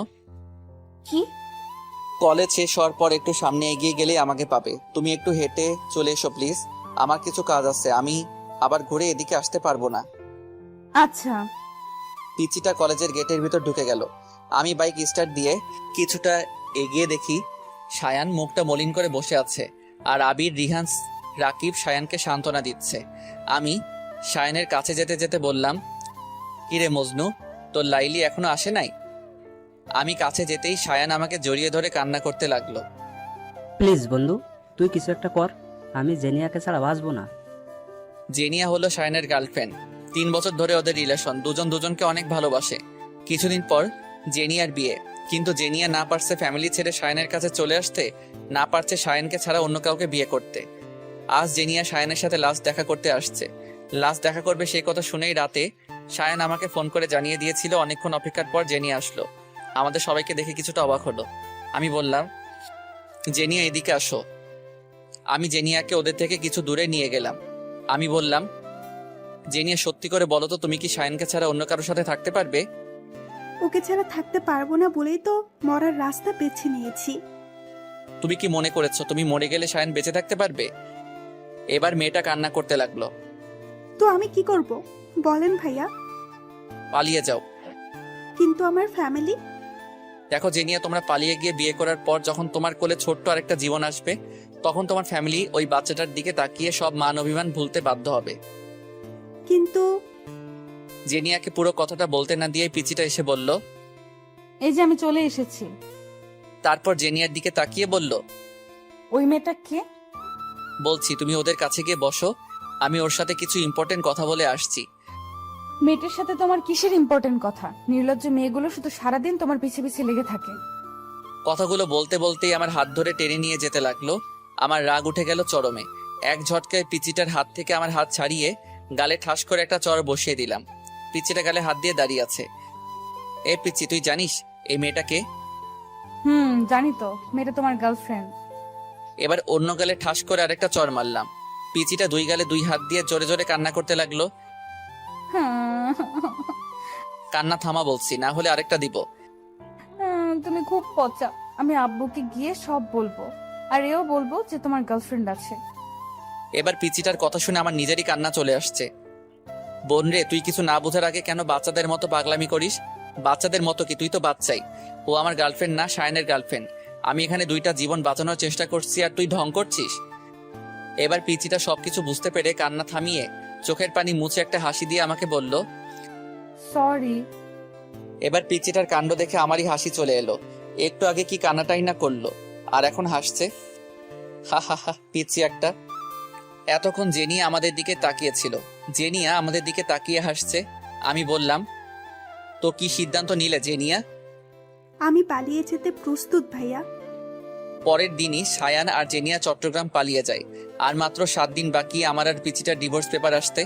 পিচিটা আমার সাথে এমন ব্যবহার করে বোঝাই যায় না যে আর মাত্র কয়েকদিন পর ওর সাথে আমার ডিভোর্স হবে। আজ আমার ফ্রেন্ড রিহানের বার্থডে। রাতে পিচিটাকে বললাম, এই পিচ্ছি, আমার জন্য অপেক্ষা করো না, রাতে বাসায় ফিরতে আমার দেরি হবে। কেন দেরি হবে কেন? আজ আমার ফ্রেন্ড রিহানের বার্থডে। ও আচ্ছা। মুখে বলছে আচ্ছা, কিন্তু আমি জানি পিচিটা ঠিকই আমার জন্য না খেয়ে বসে থাকবে। রিহান বার্থডে পার্টিটা শুধু আমরা 3 জনকে নিয়েই দিচ্ছে, আমি, রাকিব আর আবির। কেক কাটা শেষে রিহানকে নিয়ে কয়েকটা সেলফি তুলে ফেসবুকে আপলোড দিলাম। তারপর কিছু খাবার খেয়ে আমি ওদের থেকে বিদায় নিয়ে চলে আসছিলাম। তখনই আমাকে রিহান আটকালো আর বলল, কিরে, কোথায় যাচ্ছিস? আসল পার্টিটাই তো হলো না। বলে একটা ব্যাগ থেকে 3টা বোতল বের করলো। কি রে, এসব কিসের বোতল? এইগুলা মদের বোতল। ছি সরা, এখান থেকে আমি এগুলো খাই নাকি? তোরা জানিস না আমি এগুলো খাই না। জানি, তবুও আজ খেতে হবে। আমাকে জোরাজোরি করতে লাগলো। শেষ পর্যন্ত ওদের জোরাজোরিতে বাধ্য হয়ে নাক টিপে হাফ গ্লাস খেলাম। হাফ গ্লাস খাওয়ার পরে আমার নেশা ধরে গেল। আমার আরো খেতে ইচ্ছা করতেছে। আমার পাশে এক বোতল রাখা ছিল। বোতলটার মুখ খুলে টক টক করে বোতলের অর্ধেক শেষ করতেই আবির আমার হাত থেকে বোতলটা কেড়ে নিল। এই নিয়ান, কি করছিস? আবিরও আমার মতো এসব খায় না। রাকিব আর রিহান অনেক জোরাজোরির পরেও আবির এসব খায় নাই। চল বাড়ি যাবি, চল। আবির আমাকে বাইকে করে বাড়িতে নিয়ে আসলো। আমাকে ঘরের সামনে পৌঁছে দিয়ে আবির চলে গেল। আমার কাছে ঘরের দ্বিতীয় চাবি ছিল, সেটা দিয়েই আমি ঢুকলাম। মাথা ঘুরছে, হাঁটতে পারছি না। কষ্ট করে রুমে আসলাম। দরজা ধাক্কা দিতেই খুলে গেল। পিচিটা বিছানাতে বসা ছিল। আমাকে দেখে উঠে এসে বলল, এতক্ষণে আসলে? আমি কিছু বললাম না।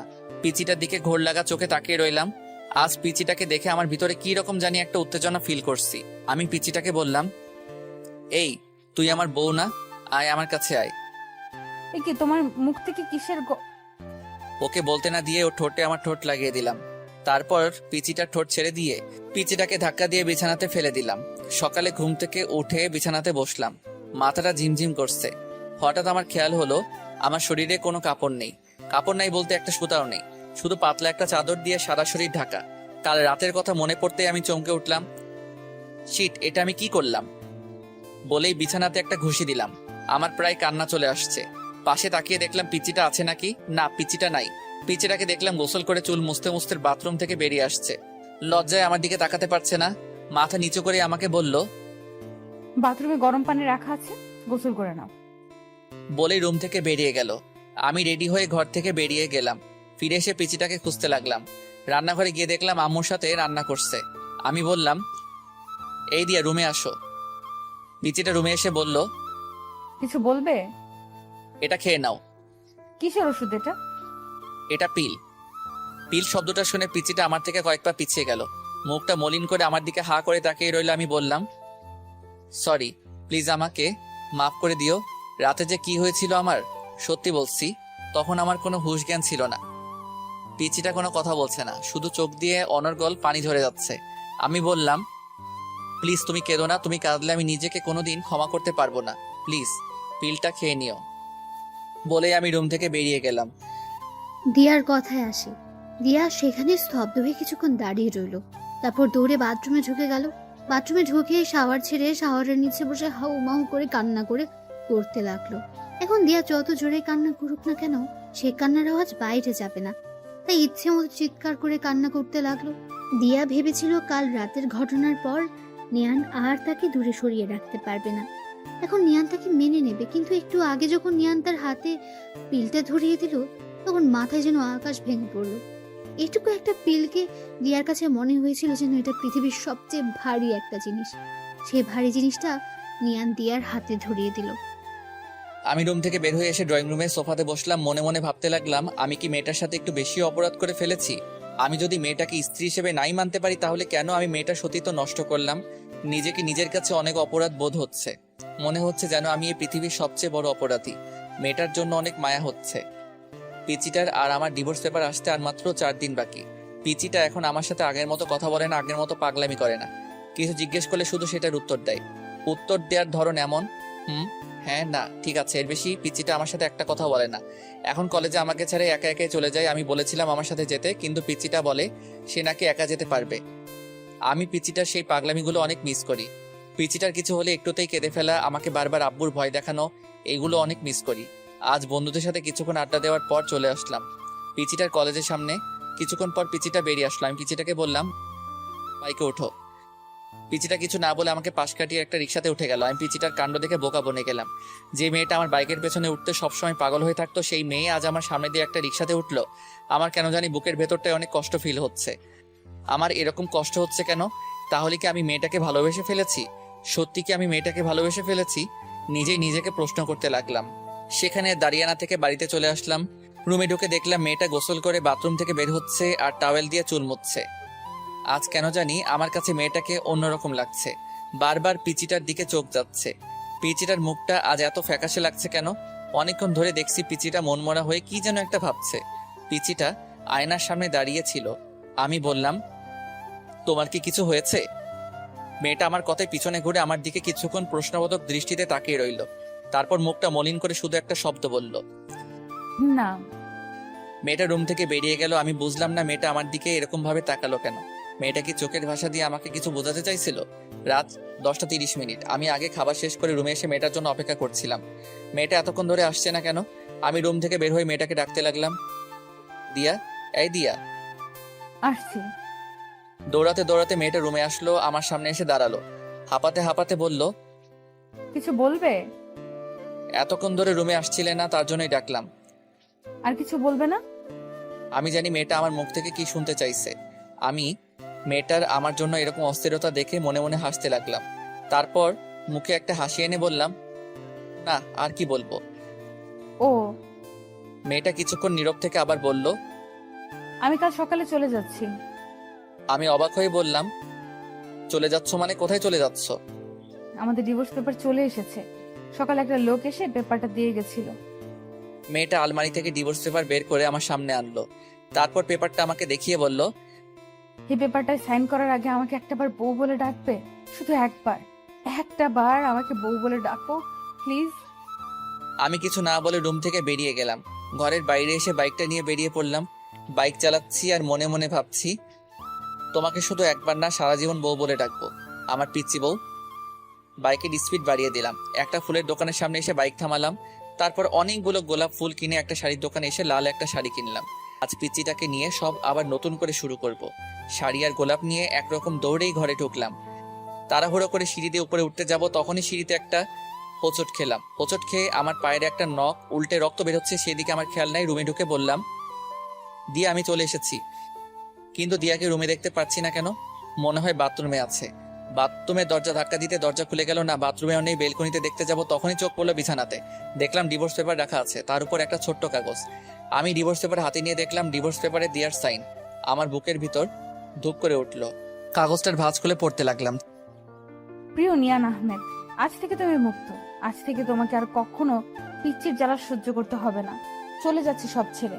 কোথায় যাচ্ছি আমি নিজেও জানি না। তুমি হয়তো ভেবেছিলে যে আমি আমাদের বাড়িতেই যাব। না, আমি যে ওই বাড়িতে যেতে পারবো না। কি মুখ নিয়ে যাব ওই বাড়িতে? আব্বুকে গিয়ে আমি কি বলবো? তোমাকে বলেছিলাম যে সকালে যাব, কিন্তু একটু আগে তোমাকে যখন বললাম আমাকে একবার বউ বলে ডাকতে, তুমি আমার থেকে মুখ ফিরিয়ে বাইরে চলে গেলে, তখনই বুঝে গেলাম আমাকে তোমার আর সহ্য হচ্ছে না। তাই সকাল পর্যন্ত থেকে তোমার অসহ্যের কারণ হতে চাই না, চলে গেলাম। তোমার মুখে সেই পিচ্চি শয়তানের ডাকটা অনেক মিস করব। ভালো থেকো, আর সুন্দর একটা বড় মেয়েকে বিয়ে করো। তোমার তো আবার পিচ্চি মেয়েদের সহ্য হয় না, এতে তোমার পিচ্চি বউ। চিঠিটা পড়ার পর আমার চোখ ঝাপসা হয়ে আসছিল। সারা পৃথিবীটা যেন আমার চোখের সামনে ঘুরছিল। সাথে সাথে সেখানে বসে পড়লাম, জোরে একটা চিৎকার দিলাম, দিয়া তুমি এটা কি করলে? দিয়া, আমি তোমাকে কোথাও যেতে দিব না। বলেই দৌড়ে রুম থেকে বেরিয়ে গেলাম। বাইক স্টার্ট দিয়ে কোন দিকে যাব কিছুই বুঝতে পারছি না। অতপর কোনো দিশা না পেয়ে সামনের দিকে যেতে লাগলাম। দিয়ার কথায় আসি। রাস্তা দিয়ে আনমনে হাঁটছে দিয়া, চোখ দিয়ে অঝোর বৃষ্টি পড়ছে, বাতাসে চুলগুলো উঠছে। কোথায় যাচ্ছে সে নিজেও জানে না, শুধু এটা জানি যে নিয়ানের জীবন থেকে অনেক দূরে চলে যাবে। নিয়ানকে সে নিজের জীবনের চাইতেও বেশি ভালোবাসে। সেই ছোটবেলা থেকে নিয়ান তার মনে জায়গা করে আছে। আজ সেই মনের মানুষটাকে ছেড়ে অনেক দূরে চলে যাচ্ছে সে। দিয়া মনে মনে ভাবছে, সে কি দূরে চলে গেলে নিয়ানকে ভুলে থাকতে পারবে?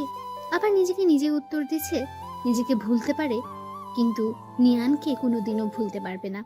এসব ভাবতে ভাবতে কোনো সময় যে রাস্তার মাঝখানে চলে এসেছে সে নিজেও জানে না। পেছন থেকে হঠাৎ একটা কার এসে দিয়াকে অনেক জোরে ধাক্কা দিল। দিয়া ছিটকে অনেক দূরে গিয়ে পড়ল। আস্তে আস্তে চোখ বন্ধ হয়ে আসছে দিয়ার। চোখে বন্ধ করার আগে চোখে ঝাপসা দেখতে পেল, একটা লোক তাকে পাচাকোলা করে কোলে তুলেছে। অন্যে হয় দিয়াকে এদিক সেদিক খুঁজে বেড়াচ্ছি, কিন্তু কোথাও খুঁজে পাচ্ছি না। কোথায় গেল মেয়েটা? তাহলে কি মেয়েটাকে আর খুঁজে পাবো না? আর খুঁজে পাবো না সেই কথা মনে পড়তেই বাইক থামিয়ে বাইক থেকে নেমে সেখানে রাস্তার পাশে বসে পড়লাম। তাহলে আমি কি আমার পিচিটাকে হারিয়ে ফেলেছি? না, এটা হতে পারে না। বলে জোরে একটা চিৎকার দিলাম, দিয়া। চিৎকার করে কান্না করতে লাগলাম আর জোরে জোরে বলতে লাগলাম, দিয়া তুমি কোথায়? প্লিজ আমাকে ছেড়ে কোথাও যেও না দিয়া। দিয়া, আমি তোমাকে অনেক ভালোবাসি দিয়া। এই পিচি শয়তানি, তুই শুনতে পারছিস? আমি তোকে অনেক ভালোবাসি। হাওমাও করে কান্না করতে লাগলাম। এই দিয়া, তুমি আমার থেকে একবার বউ ডাক শুনতে চেয়েছিলে না? এই যে আমি তোমাকে বউ ডাকছি। বউ, এই বউ তুমি কোথায়? বউ, তুমি শুনতে পারছো আমি তোমাকে বউ ডাকছি? ইয়া আল্লাহ, তুমি আমার পিচ্ছি বউকে আমার কাছে এনে দাও। আমি যে ওকে ছাড়া বাঁচবো না আল্লাহ, সব দোষ আমার। বলেই পাশের ল্যাম্পপোস্টে নিজের মাথা বাড়ি দিতে লাগলাম। বাড়ি দিতে দিতে একসময় আমার মাথা দিয়ে রক্ত ঝরতে লাগলো। তবু আমি থামছি না, মাথা বাড়ি দিয়েই চলছি। হঠাৎ আমার চোখে অন্ধকার হয়ে আসলো, আমার মাথা ঘুরতে লাগলো। তারপর আমি মাটিতে লুটিয়ে পড়লাম। এরপরে কি হয়েছিল আমার আর কিছু মনে নাই। দিয়া বলে চিৎকার দিয়ে উঠলাম, এ কি? আমি কোথায়? সারা রুমে চোখ বুলাতেই বুঝতে পারি এটা একটা হসপিটাল। মাথায় ব্যথা অনুভব করলাম, মাথায় হাত দিয়ে দেখি ব্যান্ডেজ। আমার চিৎকার শুনে আম্মু দৌড়ে কেবিনে ঢুকলেন। আম্মু আমার পাশে এসে বসে বললেন, এখন কেমন লাগছে নিয়ান?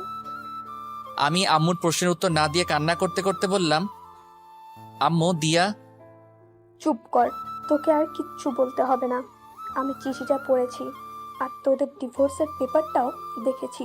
তুই মেয়েটার সাথে এমন কেন করলি নিয়ান? বলে আম্মু কান্না করতে করতে কেবিন থেকে বেরিয়ে গেলেন। আমি অসুস্থ না হলে হয়তো আম্মু আমার গালে কষে একটা চড় মারতেন। আমার অসুস্থতার জন্য সেটা করলেন না। আমার দিয়ার কথা মনে পড়তেই আমার বুকটা কেঁপে উঠল। হাতের স্যালাইন খুলে হাসপাতালের সিট থেকে নামলাম। দাঁড়াতেই পারছি না, অনেক কষ্ট হচ্ছে, তবু উঠে দাঁড়ালাম। যতই কষ্ট হোক আমাকে যে যেতে হবে, আমার পিচিটাকে যে খুঁজে বের করতে হবে। কেবিন থেকে বেরিয়ে পড়লাম। মাথাটা ঝিমঝিম করছে। আমাকে দেখে আম্মু চিৎকার দিয়ে উঠলেন, নিয়ান, তুই এই অবস্থাতে কোথায় যাচ্ছিস? বলেই পেছন থেকে আম্মু আমার হাত চেপে ধরলেন। আম্মু, আমাকে ছাড়ো, আমাকে যেতে হবে, দিয়াকে খুঁজে বের করতে হবে। নিয়ান বাবা, এরকম পাগলামি করিস না, তোর শরীরটা যে ভালো না। তাছাড়া দিয়াকে খুঁজতে তোর আব্বু আর চাচা গেছেন। না আম্মু, আমাকেও যেতে হবে। বলেই এক ঝটকায় আম্মুর থেকে আমার হাত ছাড়িয়ে দৌড়ে যেতে লাগলাম। কিছুটা যেতেই মাথাটা ঘুরতে লাগলো, আর যেতে পারলাম না। সেখানেই মাথা ঘুরে পড়ে গেলাম। এদিকে আজ 3 দিন পর দিয়ার জ্ঞান ফিরল। দিয়া চোখ খুলতে নিজেকে একটা হসপিটাল আবিষ্কার করে। পাশে লক্ষ্য করে দেখে নিয়ানের বয়সে একটা ছেলে বসে আছে। দিয়া বলল, আমি কোথায় আর এখানে কিভাবে আসলাম? দিয়াকে উঠতে দেখে ছেলেটা বলল, আপনার এখন কেমন লাগছে? ভালো, কিন্তু আমি এখানে কেন? আর এটা কোন জায়গা? আপনি এখন মালয়েশিয়ায়। মানে আমি মালয়েশিয়ায় কিভাবে আসলাম? আমি তো একটা গাড়ির সাথে। দিয়াকে আটকিয়ে ছেলেটা বলল, হ্যাঁ, সেদিন আপনি আমার গাড়ির সাথে ধাক্কা খেয়েছিলেন। ধাক্কা অনেক জোরে লেগেছিল, আপনার অনেক ব্লিডিং হচ্ছিল। আমি আপনাকে সেখানকার একটা হসপিটালে নিয়ে যাই। অনেকক্ষণ আপনার চিকিৎসা চলার পর ডাক্তার বেরিয়ে এসে বলল 72 ঘন্টার ভেতরে আপনার জ্ঞান না ফিরলে আপনাকে আর বাঁচানো সম্ভব হবে না। অতবার উন্নত চিকিৎসার জন্য সেদিনই আপনাকে আমি মালয়েশিয়ায় নিয়ে আসি। আর আজ ঠিক 71 ঘন্টা পর আপনার জ্ঞান ফিরল। আপনি আমাকে কেন বাঁচালেন? আমি মরে গেলেই তো ভালো হতো। আমার সামনে একজন মানুষ মারা যাবে সেটা আমি চেয়ে চেয়ে দেখবো, তাও আবার আমার গাড়ির সাথে অ্যাক্সিডেন্ট হয়েছে। আচ্ছা, আপনি সেদিন মাঝ রাস্তায় দিয়ে হাঁটছিলেন কেন? আর মরে গেলে ভালো হতো এটা কেন বলছেন? দিয়া নিয়ানের সাথে ঘটে যাওয়া সব ঘটনাই ছেলেটাকে বলল। সব বলার পর ছেলেটার দিকে তাকাতেই দেখলো ছেলেটার চোখে পানি। ছেলেটা বলল, একটা মেয়ে একটা ছেলেকে এতটা ভালোবাসতে পারে? দিয়া কিছু বলল না, শুধু চোখ দিয়ে পানি ঝরছে। ছেলেটা আবার বলল, ওই বজ্জাত ছেলেটা কি করে পারলো আপনার মতো একটা মিষ্টি মেয়েকে কষ্ট দিতে? প্লিজ ওকে কিচ্ছু বলবেন না, ও অনেক ভালো ছেলে। আপনাকে এত কষ্ট দেওয়ার পরও আপনি বলছেন ছেলেটা ভালো? আমি যে ওকে আমার জীবনের চাইতেও বেশি ভালোবাসি, তাই ও যতই খারাপ হোক আর আমাকে যতই কষ্ট দেখ না কেন, আমার কাছে ও ভালোই থাকবে। সত্যি আপনার তুলনা হয় না।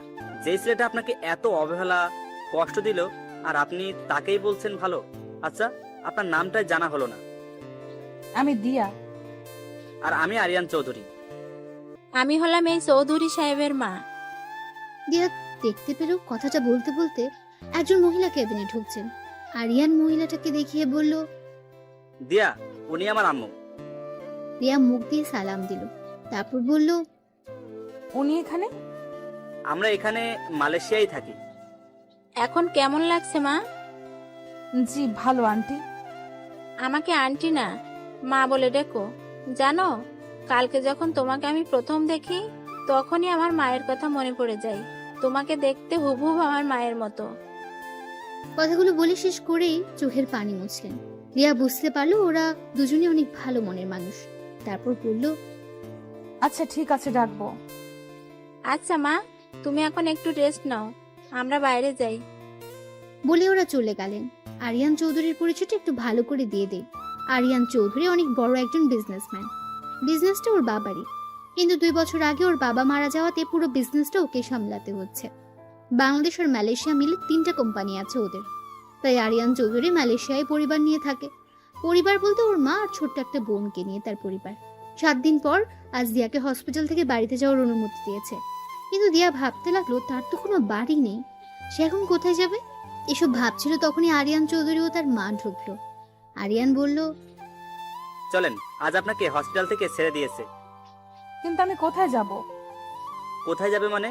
আমাদের বাড়িতে যাবে। কিন্তু আমি আপনাদের বাড়িতে কোন পরিচয়ে যাব? আমার তো আর কোনো পরিচয় নাই। আমাদের বাড়িতে যেতে তোমার কোনো পরিচয় লাগবে না মা। আম্মু, উনি যখন পরিচয় চাইছেন তাহলে ওনাকে একটা পরিচয় দিলে সমস্যা কোথায়? কি পরিচয় দিবি তুই ওকে? আমার বউয়ের পরিচয়। মানে? আরে আরে, আপনি তো ভয় পাবেন না। আমি আপনাকে সত্যিকারের বউ হতে বলছি না, শুধু আপনার পরিচয়টা হবে আপনি আমার বউ। কিন্তু আর কোনো কিন্তু না, এবার বাড়িতে চলুন। এদিকে আমি হাসপাতাল থেকে বাড়িতে এসে পাগলের মতো হয়ে গেলাম। প্রত্যেকদিন দিয়াকে খুঁজতে বের হই, কিন্তু কোথাও খুঁজে পাই না। সারা বাংলাদেশের অলিগলি সব খুঁজলাম, কিন্তু কোথাও খুঁজে পেলাম না। এভাবে প্রত্যেকদিন মেয়েটাকে পাগলের মতো খুঁজে বেড়াই, যে মেয়েটাকে আমি সহ্যই করতে পারতাম না। আজ সেই মেয়ের জন্য প্রত্যেক রাত কান্না করে বালিশ ভিজাই। এভাবে দিয়ার অপেক্ষায় কেটে গেল অনেক নির্ঘুম রাত, কেটে গেল 5-5টা বছর। এর মধ্যে দিয়ার কথা প্রায় সবাই ভুলেই গেছে। সবাই বলছে দিয়া নাকি আর ফিরে আসবে না, ও নাকি মারা গেছে। চাচা চাচিও অনেক কষ্ট করে হলেও সেটা মেনে নিয়েছেন, কিন্তু আমি এখনো দিয়ার পথ চেয়ে বসে আছি। আমার বিশ্বাস দিয়া একদিন না একদিন ফিরে আসবেই। এর মধ্যে আব্বু আম্মু অনেকবার বলেছেন যে বিয়ে করে নতুন করে জীবন শুরু করতে, কিন্তু আমি ওদের বারবার বলে দিচ্ছি যে দিয়ার অপেক্ষায় সারা জীবন পার করে দিতে পারবো। আজ আব্বু হঠাৎ রুমে এসে বললেন, তুই কি এভাবেই জীবনটা শেষ করে দিবি? তোর কি মনে হয় মেয়েটা এখনো বেঁচে আছে? আর বেঁচে থাকলেও কি তোর জন্য বসে আছে নাকি? বেঁচে থাকলেও হয়তো কারোর সাথে বিয়ে হয়ে সংসার করছে। আব্বু প্লিজ। তোকে আমি 2টা অপশন দিচ্ছি, বিয়ে কর নয়তো চাকরি বাকরি কিছু একটা করে জীবনটা নতুন করে শুরু কর। কিছুক্ষণ চুপ থেকে বললাম, ওকে আব্বু, আমি চাকরি করব। আব্বু একটা স্বস্তির নিঃশ্বাস ফেলে চলে গেলেন। পরের দিন আমি একটা চাকরির ইন্টারভিউ দিতে যাই। ইন্টারভিউ দেওয়ার পর আমাকে কিছুক্ষণের জন্য ওয়েটিংয়ে রাখে। আমাকে কিছুক্ষণ পর আবার আমাকে ডাকে। আমাকে বলে, কংগ্রাচুলেশনস, আপনার চাকরি হয়ে গেছে।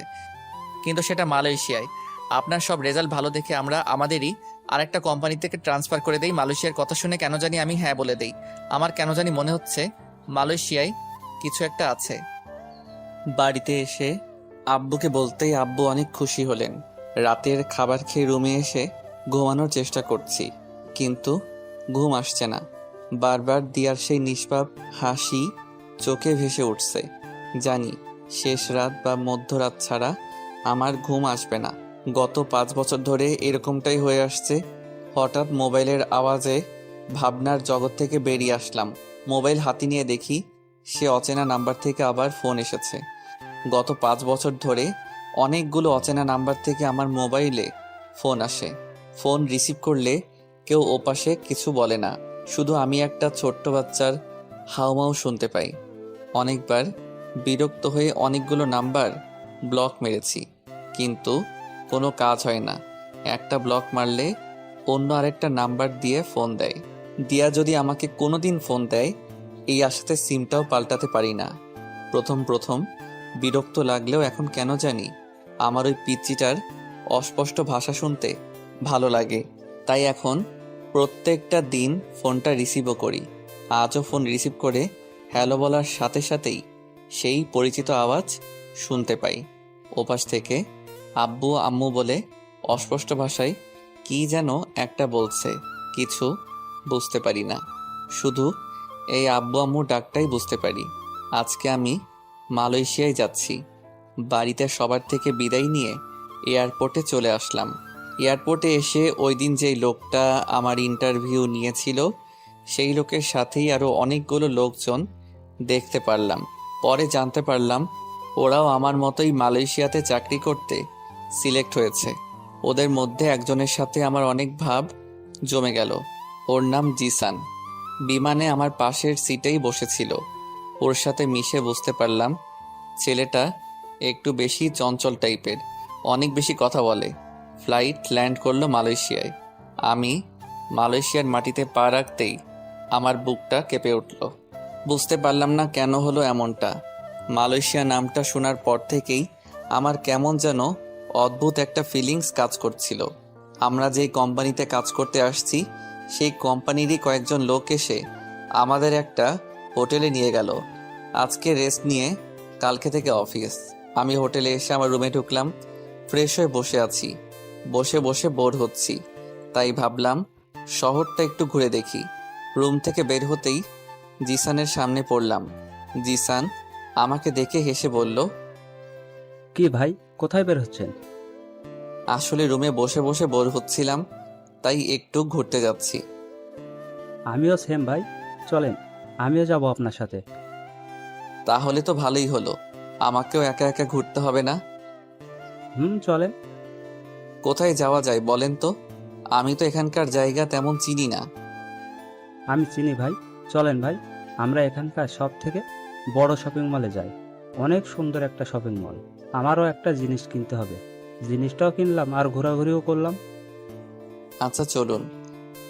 একটা ট্যাক্সি নিয়ে শপিং মলের সামনে এসে নামলাম।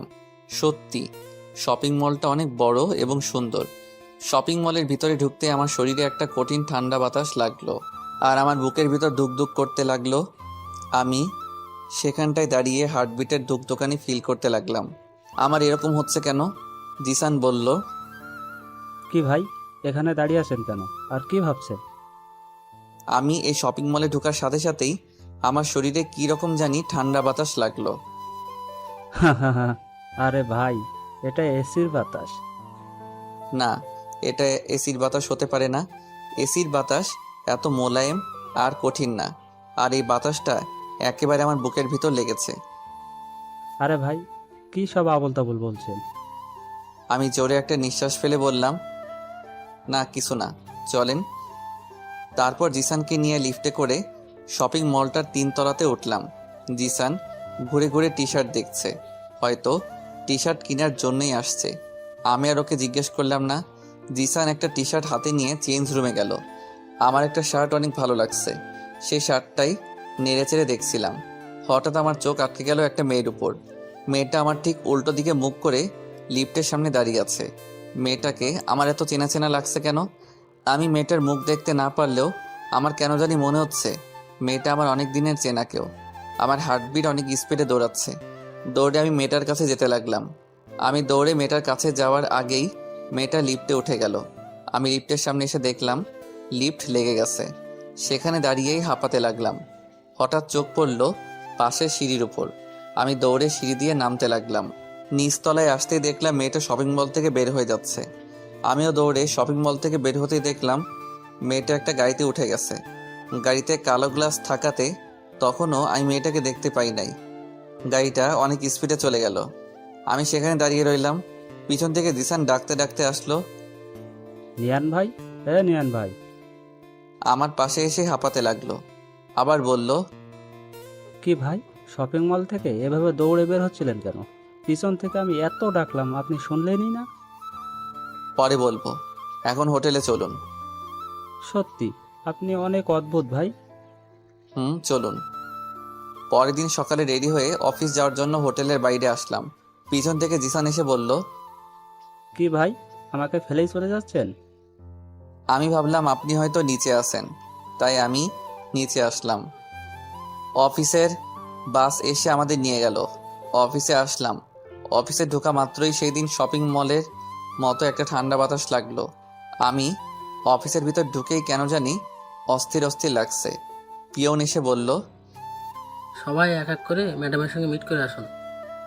একজন একজন করে একটা রুমে যাচ্ছে আর 4-5 মিনিট পর পর বেরিয়ে আসছে। এইভাবে এক এক করে সবাই গেল। আমি এখনো বসে আছি। জিসান এসে বলল, ভাই যান যান, ভেতরে যান, আর গিয়ে পরি দেখে আসুন। কি বলছেন কি? পরি কোত্থেকে আসলো? আরে ভাই, এই পরি সেই পরি না, এটা মানুষ পরি। মানে আমাদের বসটা দেখতে একেবারে পরির মতো। আমাদের কি মেয়ে বস নাকি? ভাই তাড়াতাড়ি যান। আমি উঠে আমাদের বস মানে মেয়েটার দরজার পাশে এসে বললাম, may I come in madam? Yes, come in. মেয়েটার কণ্ঠ শুনে আমি চমকে উঠলাম। চোখ তুলে তাকাতেই আমি স্তব্ধ হয়ে দাঁড়িয়ে রইলাম। আমি কি দেখছি? আমি নিজের চোখকে বিশ্বাস করতে পারছি না। তখন আমার মুখ দিয়ে শুধু একটা শব্দ বেরিয়ে আসলো, দিয়া তুমি? আমি আমার নিজের শরীরে একটা চিমটি কেটে চোখ বন্ধ করে আবার তাকালাম। আমি ঠিকই দেখছি, দিয়া আমার সামনে, আমার পিচ্চি বউ আমার সামনে। কিন্তু এটা কোন দিয়া? এটা কি সেই পিচ্চিটা? পিচ্চিটা তো এখন পিচ্চি নাই, অনেক বড় হয়ে গেছে। এদিকে দিয়া আমাকে দেখে চেয়ারে বসে থাকতে পারলো না, চেয়ার থেকে উঠে দাঁড়ালো। মুখটা হা করে আমার দিকে অবাক দৃষ্টিতে তাকিয়ে রইল, আর গাল বেয়ে চোখের পানি গড়িয়ে পড়ছে। আমি যেই দিয়ার কাছে এগিয়ে গিয়ে কিছু বলতে যাব, তখনই আমার পিছন থেকে একটা বাচ্চা বলে উঠল। আম্মু। আমি পিছনে তাকিয়ে দেখলাম একটা লোকের কোলে 3 থেকে 4 বছর বয়সী একটা বাচ্চা। লোকটা হয়তো ড্রাইভার, কিন্তু বাচ্চাটা আম্মু বলল কাকে? বাচ্চাটা সেই ড্রাইভারটার কোল থেকে নেমে ছোট ছোট পায়ে দৌড়ে গিয়ে আম্মু আম্মু বলতে বলতে দিয়ার কোলে উঠল। আমার মাথায় যেন আকাশ ভেঙে পড়ল। তার মানে সেদিনের আব্বুর কথাটাই সত্যি হলো। দিয়া অন্য কারোর সাথে বিয়ে হয়ে সংসার করছে, আর তার প্রমাণ হলো এই বাচ্চাটা। আমার সেখানে দাঁড়িয়ে থাকতে কষ্ট হচ্ছে, বুকের ভিতর অনেক কষ্ট ফিল হচ্ছে। মনে হচ্ছে কেউ বুকে হাতুড়ি দিয়ে পিটাচ্ছে। আমি কিছুক্ষণ ওদের মা মেয়েকে দেখে কেবিন থেকে বেরিয়ে যেতে লাগলাম। পিছন থেকে দিয়া ডাক দিল, এই যে শুনুন। আমি ঘুরে দিয়ার চোখের দিকে তাকালাম। দিয়া একবার আমার চোখের দিকে তাকিয়ে আবার চোখ নিচে নামিয়ে বলল, অফিসের বসকে কোনোদিন নাম ধরে ডাকতে নেই, এই ভুলটা যেন আর না হয়। আমি দিয়ার কণ্ঠে রাগ মান অভিমান ফিল করলাম। কিছুক্ষণ দিয়ার দিকে তাকিয়ে থেকে বললাম, জি ম্যাডাম। বলে আমি আবার বেরিয়ে যেতে লাগলাম। পিছন থেকে দিয়ার মেয়েটা দৌড়ে এসে আমার হাত ধরলো আর তুতলিয়ে তুতলিয়ে বলল, আঙ্কেল, আমি তোমাকে চিনি। আমি মেয়েটাকে কোলে নিয়ে গালে একটা চুমু দিয়ে বললাম, কিভাবে চিনো মামনি? তোমাকে আমি আম্মুর ফোনে দেখেছি। মেয়েটার কথা শুনে আমি দিয়ার দিকে তাকালাম। দিয়া মেয়েটাকে ধমক দিয়ে বলল, রিয়া, এদিকে আসো বলছি। না আমি যাব না, আমি আঙ্কেলের কাছে থাকবো। বলেই আমার গলা 2 হাত দিয়ে শক্ত করে জড়িয়ে ধরলো। টিয়া রেগে সেখান থেকে উঠে এসে মেয়েটাকে আমার কোলে থেকে টেনে নিয়ে নিল। মেয়েটা কান্না শুরু করে দিল, তারপর অন্যদিকে মুখ করে দিয়া বলল, আপনি এখন আসতে পারেন আর গিয়ে আপনার কাজ শুরু করে দেন। আমি সেখান থেকে বেরিয়ে আসলাম। নিয়ান বেরিয়ে যাওয়ার সাথে সাথে দিয়া ক্যাবিনের দরজাটা লক করে এসে কান্না করতে লাগলো। দিয়ার চিৎকার দিয়ে কান্না করতে ইচ্ছে করছে, কিন্তু অফিস বলে সেটা করতে পারছে না। দিয়া হাত দিয়ে মুখ চেপে কান্না করতে লাগলো। কান্না করছে আর বলছে, আমি কি করে পারলাম আমার নিয়ানের সাথে এরকম ভাবে কথা বলতে? যাকে আমি আমার জীবনের চাইতেও বেশি ভালোবাসি তাকে আমি কি করে পারলাম এরকম অপমান করতে? এগুলো বলছে আর মুখ চেপে কান্না করছে দিয়া। দিয়ার মেয়েটা তার মার কান্না দেখে বলল, আম্মু তুমি কেঁদো না, আমি আর যাবো না ওই আঙ্কেলটার কাছে। দিয়া ওর মেয়েকে জড়িয়ে ধরে কান্না করতে লাগলো আর বলল, তুই ওর কাছে যাওয়াতে আমি কাঁদছি না, তুই ওর কাছে যাওয়াতে আমি আরো খুশি হয়েছি। বলে দিয়া মেয়েটার কপালে একটা চুমু খেলো। দিয়া এখন বুঝতে পারলো কালকে শপিং মলে তার মনে হয়েছিল যে নিয়ান তার আশেপাশে ছিল, তার মানে সত্যি নিয়ান শপিং মলে ছিল। দিয়া চোখের পানি মুছে জোরে একটা নিঃশ্বাস নিল। এখন দিয়ার ভেতরটা একটু হালকা লাগছে, কারণ আজ 5-5টা বছর পর নিয়ানকে সে দেখলো। আমি সামনে আগাচ্ছি আর ভাবছি এটাই আমার প্রাপ্য ছিল। আমি মেয়েটাকে একসময় কত কষ্ট দিয়েছি, এখন মেয়েটার চেয়ে দ্বিগুণ কষ্ট আমি পাচ্ছি। হ্যাঁ, এটাই আমার প্রাপ্য। আমাকে অনেকক্ষণ পর কেবিন থেকে বেরিয়ে আসতে দেখে জিসান এগিয়ে আসলো, এসে বলল, কি ভাই, এতক্ষণ ধরে? আমাদের পরিবস আপনার কি পরীক্ষা দিচ্ছে? সাবধান ভাই, অন্য কোনো ধান্দায় পড়েন না। আমাদের পরিবসটা কিন্তু ম্যারিড, আর আমাদের ম্যাডামের হাজবেন্ড হচ্ছে এই সারা কোম্পানির মালিক। ও আচ্ছা। আপনার মুখটা এমন লাগছে কেন ভাই? আপনার কি কিছু হয়েছে? না ভাবি, কিছু হয় নাই। আব্বু আম্মুর কথা একটু মনে পড়ছে, তাই একটু মন খারাপ। আচ্ছা চলুন ভাই, এখন কাজে লেগে পড়ি। আমি আমার ডেস্কে গিয়ে বসলাম। আমার ডান সাইডে একটা মালয়েশিয়ান ছেলে আর বাঁ সাইডে একটা মেয়ে, দেখে মনে হচ্ছে বাংলাদেশি। এই অফিসের প্রায় লোকই বাংলাদেশি। মেয়েটা আমাকে তার পাশে বসতে দেখে বলল, হাই, আমি রাইসা রহমান। বলেই আমার দিকে তার একটা হাত বাড়িয়ে দিল। আমি হাত বাড়িয়ে হ্যান্ডশেক করতে করতে বললাম, আপনি কি বাংলাদেশি? জি, একটা কথা বলবো। হ্যাঁ বলুন। আপনি দেখতে অনেক হ্যান্ডসাম আর কিউট। আমি কিছু বললাম না, কষ্ট করে শুধু একটা হাসি দিলাম। আমি কম্পিউটার অন করার সাথে সাথেই দিয়ার মেয়েটা এসে হাজির। আঙ্কেল আঙ্কেল বলে আমার কোলে উঠে এসে বসলো। আমি বললাম, তুমি আবার আমার কাছে আসছো কেন? তোমার আম্মু বকবে তো? না বকবে না, আমি আম্মুকে বলে এসেছি। আচ্ছা, তোমার নাম কি মামনি? দিয়া। দিয়ার ওর মেয়ের নামটা নিজের নামের সাথে মিল রেখেই রাখছে। আমি 2 হাত দিয়ে ওর গাল টিপে বললাম, খুব সুন্দর নাম, আর তুমিও অনেক কিউট মামনি। আঙ্কেল, আমি তোমাকে এটা কই? বলেই ওর ছোট্ট ছোট্ট হাত দিয়ে আমার গাল টিপে ধরে হাসতে লাগলো। হিয়ার হাসি দেখে আমি ওর দিকে তাকিয়ে রইলাম। হিয়া সেফ দিয়ার মতোই হাসে। তারপর হিয়া আমার দাঁড়িয়ে হাত দিয়ে বলল, আঙ্কেল, এগুলোর নাম কি? এগুলোর নাম দাড়ি। হিয়া নিজের গালে হাত নিয়ে মুখ গোমড়া করে বলল, আমার নাই কেন? হিয়ার কথা শুনে আমার হাসি চলে আসলো। আমি ওর কথা শুনে হাসতে হাসতে বললাম, তোমার কোনোদিনও উঠবে না মামনি, কারণ তুমি মেয়ে। আচ্ছা মামনি, তোমার আব্বু এখন কই? আব্বুকে? সে কি, তুমি তোমার আব্বুকে চিনো না? কেউ ওর আব্বুকে পাপা বলে ডাকে? হঠাৎ কারো কথায় পিছন ফিরে তাকিয়ে দেখলাম দিয়া। দিয়াকে দেখে আমি বসা থেকে উঠে দাঁড়ালাম। দিয়া কথাটা বলে আমার দিকে তাকিয়ে রইল। আমি ওর থেকে চোখ নামিয়ে বললাম, সরি ম্যাডাম, আসলে আপনার মেয়ে আমার কাছে। আমাকে বলতে না দিয়ে দিয়া বলল, ইটস ওকে। তারপর দিয়া হিয়াকে আমার পাশ থেকে তুলে নিয়ে যেতে যেতে বলল, চলো হিয়া, কিছু খাবে? বাড়ি থেকে না খেয়ে চলে এসেছো। আমার দিকে একবার তাকিয়ে চলে যেতে লাগলো। পাশ থেকে রাইসা এতক্ষণ আমাদের দেখছিল। আমাকে বলল, আমাদের ম্যাডাম কি আপনার পরিচিত কেউ? আমি মেয়েটার প্রশ্ন শুনে চুপ করে রইলাম। আমি মেয়েটাকে কি বলবো কিছু বুঝে উঠতে পারতেছি না। জি। রাইসা আমাকে আর কিছু প্রশ্ন করার আগেই আমি বললাম, এক্সকিউজ মি, আমি একটু আসছি। বলেই আমি অফিসের ওয়াশরুমের দিকে যেতে লাগলাম। অফিস শেষে আমি আর জিসান দাঁড়িয়ে আছি অফিসের বাইরে। অফিস বাসের জন্য অপেক্ষা করছিলাম। জিসান আমাকে বলল, ভাই আপনি এখানে দাঁড়ান, আমি গিয়ে দেখে আসছি বাসটা এখন আসছে না কেন। এই বলে জিসান চলে গেল। আমি একা একা আনমনে দাঁড়িয়ে আছি। পেছন থেকে দিয়া হিয়াকে কোলে নিয়ে বের হলো। হিয়া আমাকে দেখে দিয়ার কোল থেকে নেমে দৌড়ে আমার কাছে আসলো। আমার সামনে এসে একটা হাসি দিয়ে বলল, আঙ্কেল মাথা নিচু করো।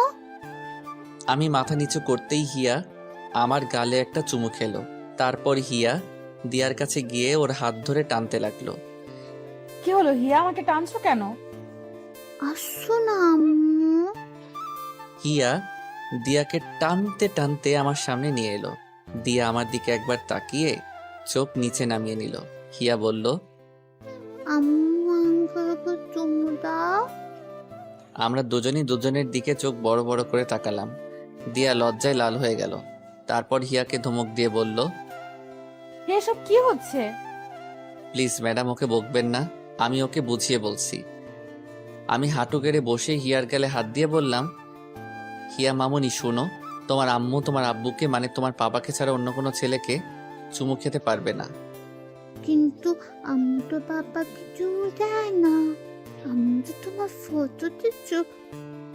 দিয়া হিয়ার মুখ চেপে ধরলো। তারপর হিয়াকে কোলে নিয়ে বলল, চলো হিয়া, দেরি হয়ে যাচ্ছে। বলেই আমার দিকে একবার তাকিয়ে গাড়িতে উঠে গেল। গাড়িতে উঠে হিয়া আমাকে হাত নাড়িয়ে টাটা দিতে লাগলো। আমি ওকে হাত নাড়িয়ে টাটা দিলাম। আমিও হোটেলে চলে আসলাম। রুমে ঢুকে শার্টটা খুলে একটা টাওয়েল নিয়ে বাথরুমে ঢুকলাম। বাথরুমে ঢুকে শাওয়ারটা ছেড়ে শাওয়ারের নিচে দাঁড়িয়ে রইলাম। বুকের ভিতরটা অনেক ভারী লাগছে। অনেক কষ্ট জমে আছে বুকের ভিতরে। আমার দোষে আমি আমার পিচ্চি বউটাকে হারালাম। সেদিন যদি আমি ওকে সারপ্রাইজ দেওয়ার জন্য ঘর থেকে বেরিয়ে না যেতাম, তাহলে আজ আমাকে ওকে এই অবস্থাতে দেখতে হতো না।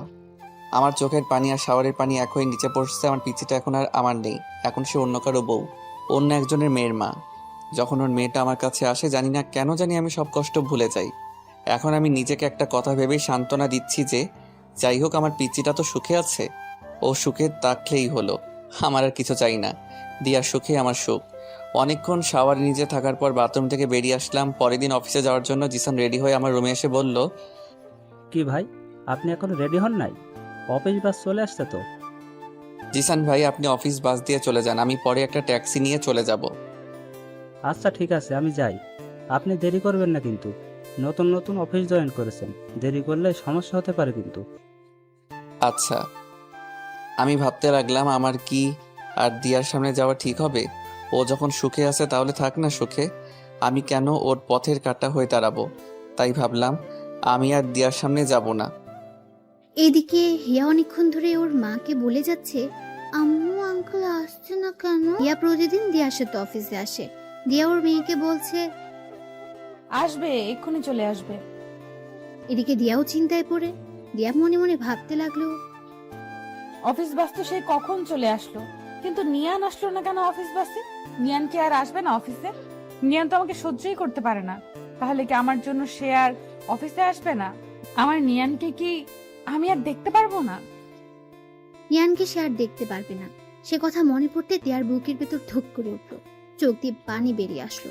এতক্ষণ সে তার ক্যাবিনের সামনে দাঁড়িয়ে ছিল। হঠাৎ খেয়াল হলো নিয়ান অফিসে ঢুকছে। দিয়ার চোখে মুখে হাসি ফুটে উঠলো। হিয়া নিয়ানকে দেখতে পেয়ে দৌড়ে গিয়ে নিয়ানের পা দুটো জড়িয়ে ধরল। আমি হিয়াকে টেনে কোলে তুললাম, গালে একটা চুমু দিলাম। হ্যাঁ, আজ ওর জন্য অফিসে আসতে হলো। আমি যে দিয়ার মেয়েটার মায়ায় পড়ে গেছি। আঙ্কেল, আমি তোমার সাথে কথা বলবো না। তুমি এত দেরি করে আসলে কেন? সরি। দেখি কিউটিটার মুখটা। হিয়া মুখটা অন্যদিকে ঘুরিয়ে নিল। আমি এবার হিয়াকে কাতুকুতু দিতে লাগলাম। হিয়া খিলখিল করে হাসতে লাগলো।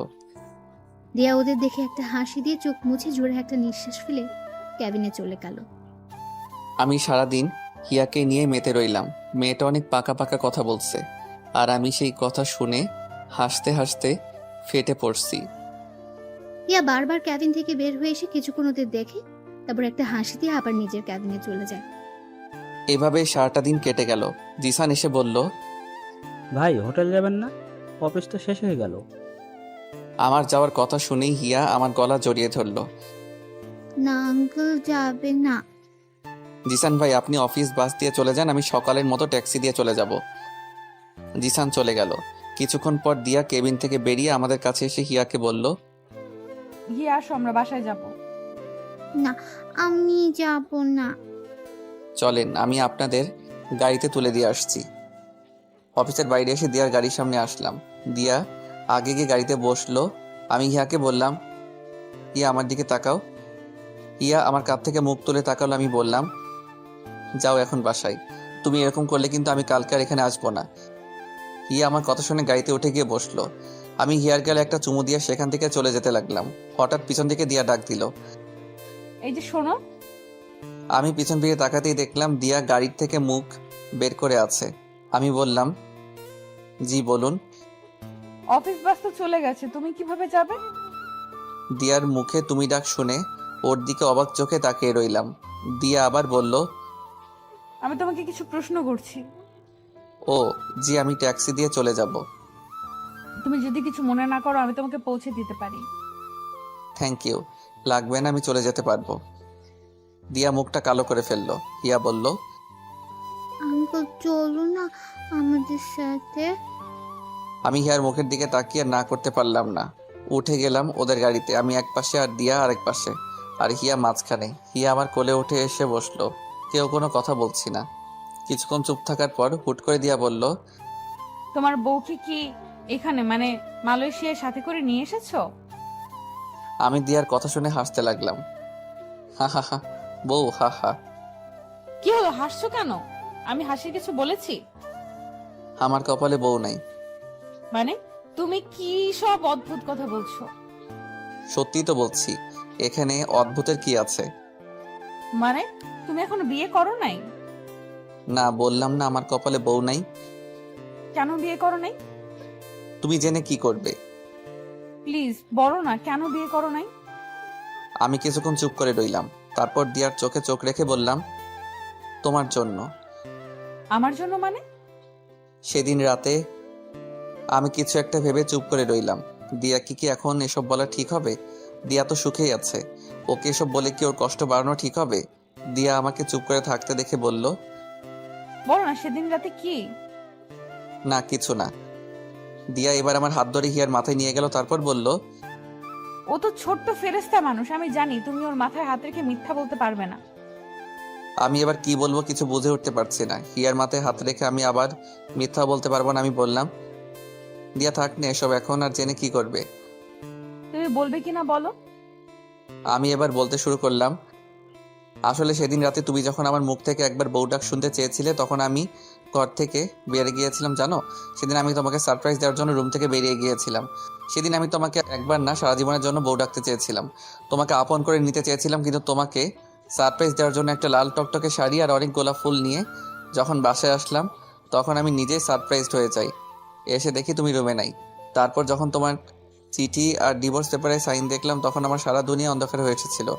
তারপর 5-5টা বছর তোমার অপেক্ষায় তোমাকে খুঁজতে খুঁজতে কাটিয়ে দেই।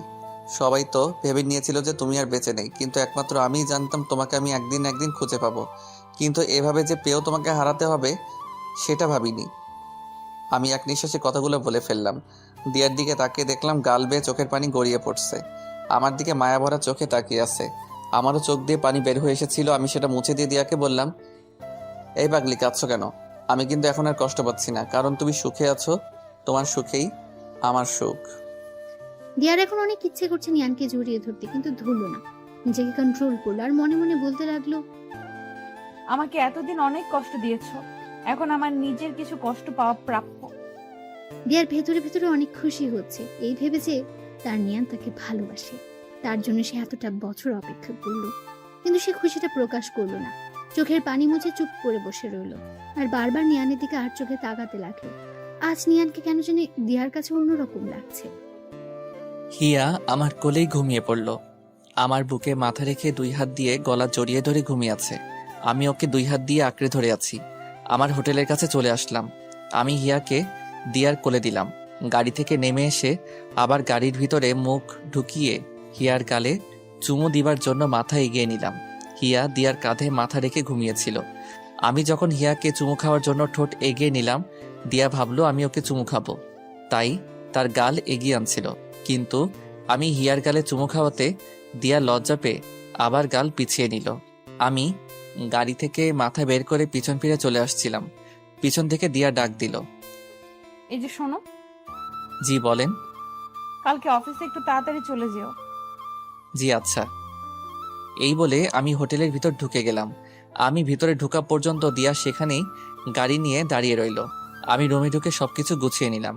দিয়াকে আমার মনের কথা বলতে পেরে এখন শান্তি গছে। পরের দিন সকালে রেডি হচ্ছিলাম, হঠাৎ আমার মোবাইলটা বেজে উঠল। আম্মু ফোন দিয়েছেন। আমি ফোন রিসিভ করার পর আম্মু বললেন, কেমন আছিস রে বাবা? ভালো আম্মু, আমি আসছি, এসে তোমার সাথে কথা বলবো, এখন রাখি। কোথায় আসছিস? আম্মু আমি দেশে ফিরছি।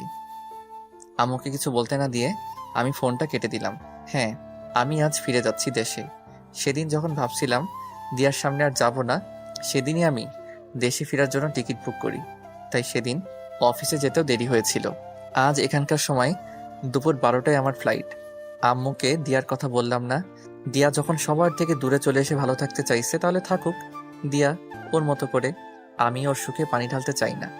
আমি আজ শেষবারের মতো দিয়াকে আর ওর মেয়ে হিয়াকে দেখতে যাচ্ছি।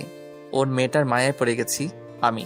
জিসানকে আমি আরো আগে বলে দিয়েছি অফিসে বাসে করে চলে যেতে। তারপর সবকিছু নিয়ে একটা ট্যাক্সিতে উঠলাম। অফিস থেকেই একেবারে এয়ারপোর্টে চলে যাব।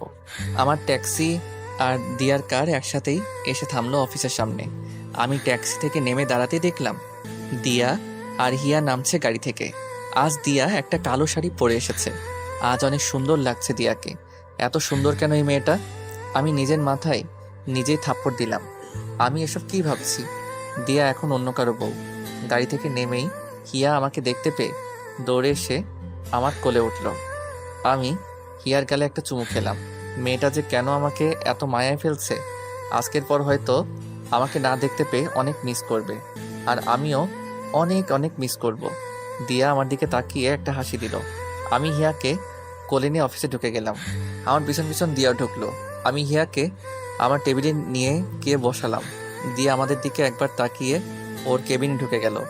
দিয়াকে দেখে মনে হচ্ছে আজ সে অনেক হ্যাপি। ভালোই হলো আজ। দিয়াকে হাসি মুখে দেখেই সারা জীবনের জন্য ওর জীবন থেকে বিদায় নিতে পারবো। হিয়াকে টেবিলে বসিয়ে আমি হাঁটু গেড়ে নিচে বসলাম। আমি ওর গালে হাত দিলাম। কিছুক্ষণ তাকিয়ে রইলাম। এই মেয়েটাকে আমার এত এত মায়া লাগে কেন? আমি নিজেকে ধরে রাখতে পারলাম না। চোখ দিয়ে সাগরের বাঁধ ভাঙার মতো করে অশ্রু গড়িয়ে পড়ল। আমার বুকটা ফেটে যাচ্ছে, চিৎকার করে কাঁদতে ইচ্ছে করছে। হিয়া আমার গালে হাত দিয়ে বলল, আঙ্কেল তুমি কান্না করছো কেন? আমি হিয়ার কথায় কোনো উত্তর দিলাম না। ওর গালে একটা চুমু দিয়ে ওকে জড়িয়ে ধরলাম। তারপর বললাম, হিয়া তুমি তোমার আম্মুর কাছে যাও, আমি তোমার জন্য বাইরে থেকে অনেকগুলো চকলেট নিয়ে আসছি। আজ এই মায়াবতীকেও মিথ্যা বলতে হলো। এই বলে আমি হিয়াকে ওর আম্মুর কেবিনের সামনে দিয়ে আসলাম। কেবিনের বাইরের গ্লাস দিয়ে আমি আমার মায়াবতীটাকে শেষ একবার দেখলাম। মাথা নিচু করে অফিসের পেপারে কি যেন লিখছে। আমি আর সেখানে দাঁড়ালাম না, চলে যেতে লাগলাম। আমি যে অফিস গেট দিয়ে বেরোতে যাব, তখনই ছোট্ট দুইটা হাত আমার পা জড়িয়ে ধরল। হিয়া, হ্যাঁ হিয়াই, পিছন থেকে আমার পা জড়িয়ে ধরল। আমি আবার হাঁটু গেড়ে ওর সামনে বসলাম। কি হলো হিয়া মামনি? আঙ্কেল তুমি ফিরে আসবে তো? ইয়া আল্লাহ, তুমি এই পিচ্চিটাকে কেন এত মায়া দিয়ে করলে? আমার যে পিচ্চিটাকে ছেড়ে যেতে ইচ্ছে করছে না। মেয়েটাকে আমি আবার জড়িয়ে ধরলাম। আমার এখন হাউমাউ করে কান্না করতে মন চাইছে। এই মেয়েটার প্রতি আমার কিসের এত টান? কি আছে এই মেয়ের মধ্যে? আমাকে আবার মেয়েটাকে মিথ্যে বলতে হলো। আমি আসছি মামনি, এক্ষুনি আসছি। তোমার জন্য অনেকগুলো চকলেট নিয়ে আসছি। তাহলে তুমি কান্না করছো কেন? তোমাকে চকলেট আনতে হবে না, আমার চকলেট লাগবে না, তুমি যেও না। বলে আবার আমার গলা জড়িয়ে ধরলো। আমার চোখ দিয়ে অনর্গল বৃষ্টি ঝরেই যাচ্ছে, কিন্তু কোনো আওয়াজ করতে পারছি না। পৃথিবীর সবচেয়ে কষ্টের কান্নাই হলো নীরব কান্না। এই কান্নায় বুক ফাটে ঠিকই, কিন্তু মুখ ফাটে না। এখন সেই পরিস্থিতিতেই আমি আছি। আমি হিয়াকে আমার থেকে ছাড়িয়ে আরও একটা মিথ্যা বললাম। এই যে মামনি, ওই যে দেখা যাচ্ছে দোকান, সেখান থেকেই আমি আসছি। তুমি তোমার আম্মুর কাছে যাও। হিয়া মুখটা কালো করে চলে গেল। আমি ট্যাক্সিকে বলেছিলাম আমি আসার আগ পর্যন্ত দাঁড়িয়ে থাকতে। ট্যাক্সিটা এখনো দাঁড়িয়ে আছে। আমি ট্যাক্সি তুলতে যাব, তখনই জিসান আমাকে ডাক দিল। এই যে নিয়ান ভাই, কোথায় যাচ্ছেন ভাই? আপনি অনেক ভালো জিসান ভাই, এই কদিনে আমাকে অনেক আপন করে নিয়েছেন। আমি দেশে ফিরে যাচ্ছি ভাই।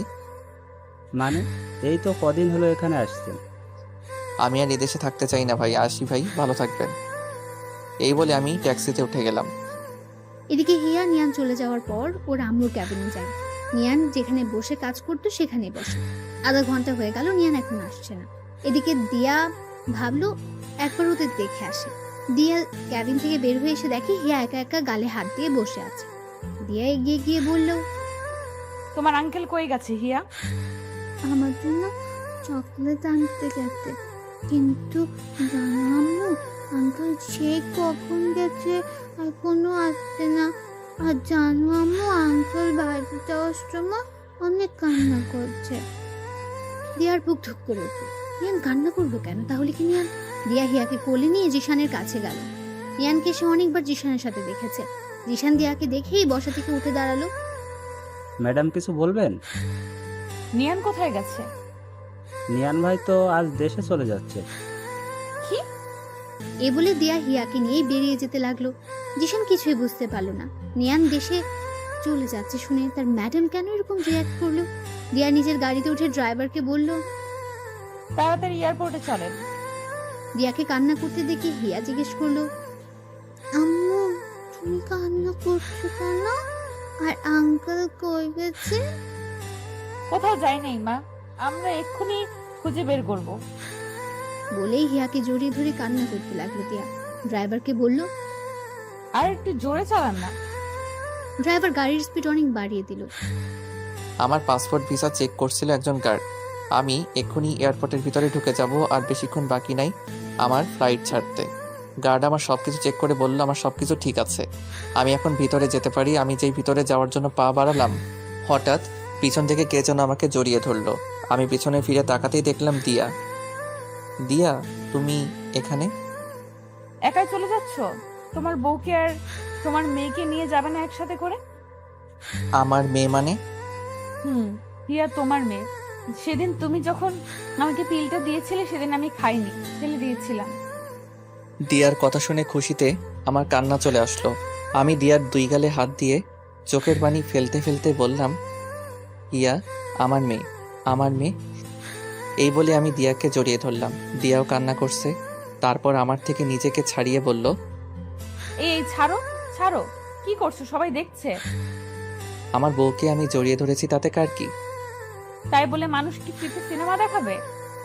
বলে বাবালে, আমার পিচ্চিটা দেখে অনেক পাকনা হয়ে গেছে। এই ছাড়ো, আমি কি এখন আর পিচ্ছি রয়ে গেছি নাকি? আমি তো এখন অনেক বড় হয়ে গেছি। তুমি যতই বড় হও না কেন, আমার কাছে সে আগের পিচ্চি হয়ে থাকবে, আমার পিচ্চি বউ। এখন আসছে প্রেম দেখাতে। তখন তো আমাকে কত কষ্ট দিয়েছিলে। হ্যাঁ দিয়েছিলাম, তাই তো তোমার চেয়ে দ্বিগুণ কষ্ট আমি এই 5টা বছরে পেলাম। আর আমি কি কম কষ্ট পাইছি এই 5 বছরে?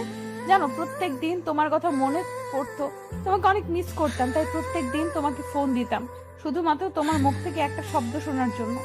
শব্দ না শুনতে পারলে তোমার নিঃশ্বাসের আওয়াজ শুনলেই আমার মন শান্ত হতো। কি ওই অপরিচিত নাম্বারটা তুমি ছিলে? আমার মেয়েটা কই গো? গাড়িতে আছে, চলো।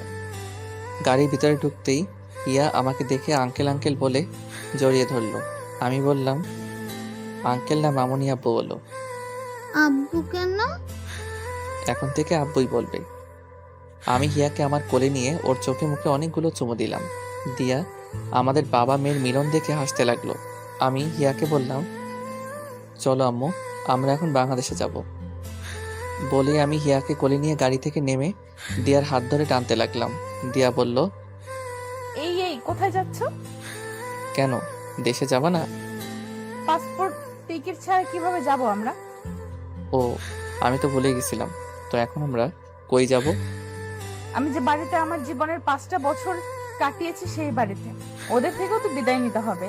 ওদের কাছে যে আমি ঋণী, ওরা আমাকে যে নতুন জীবন দিয়েছিল। তারপর আমরা আরিয়ান চৌধুরীর বাড়িতে চলে আসি।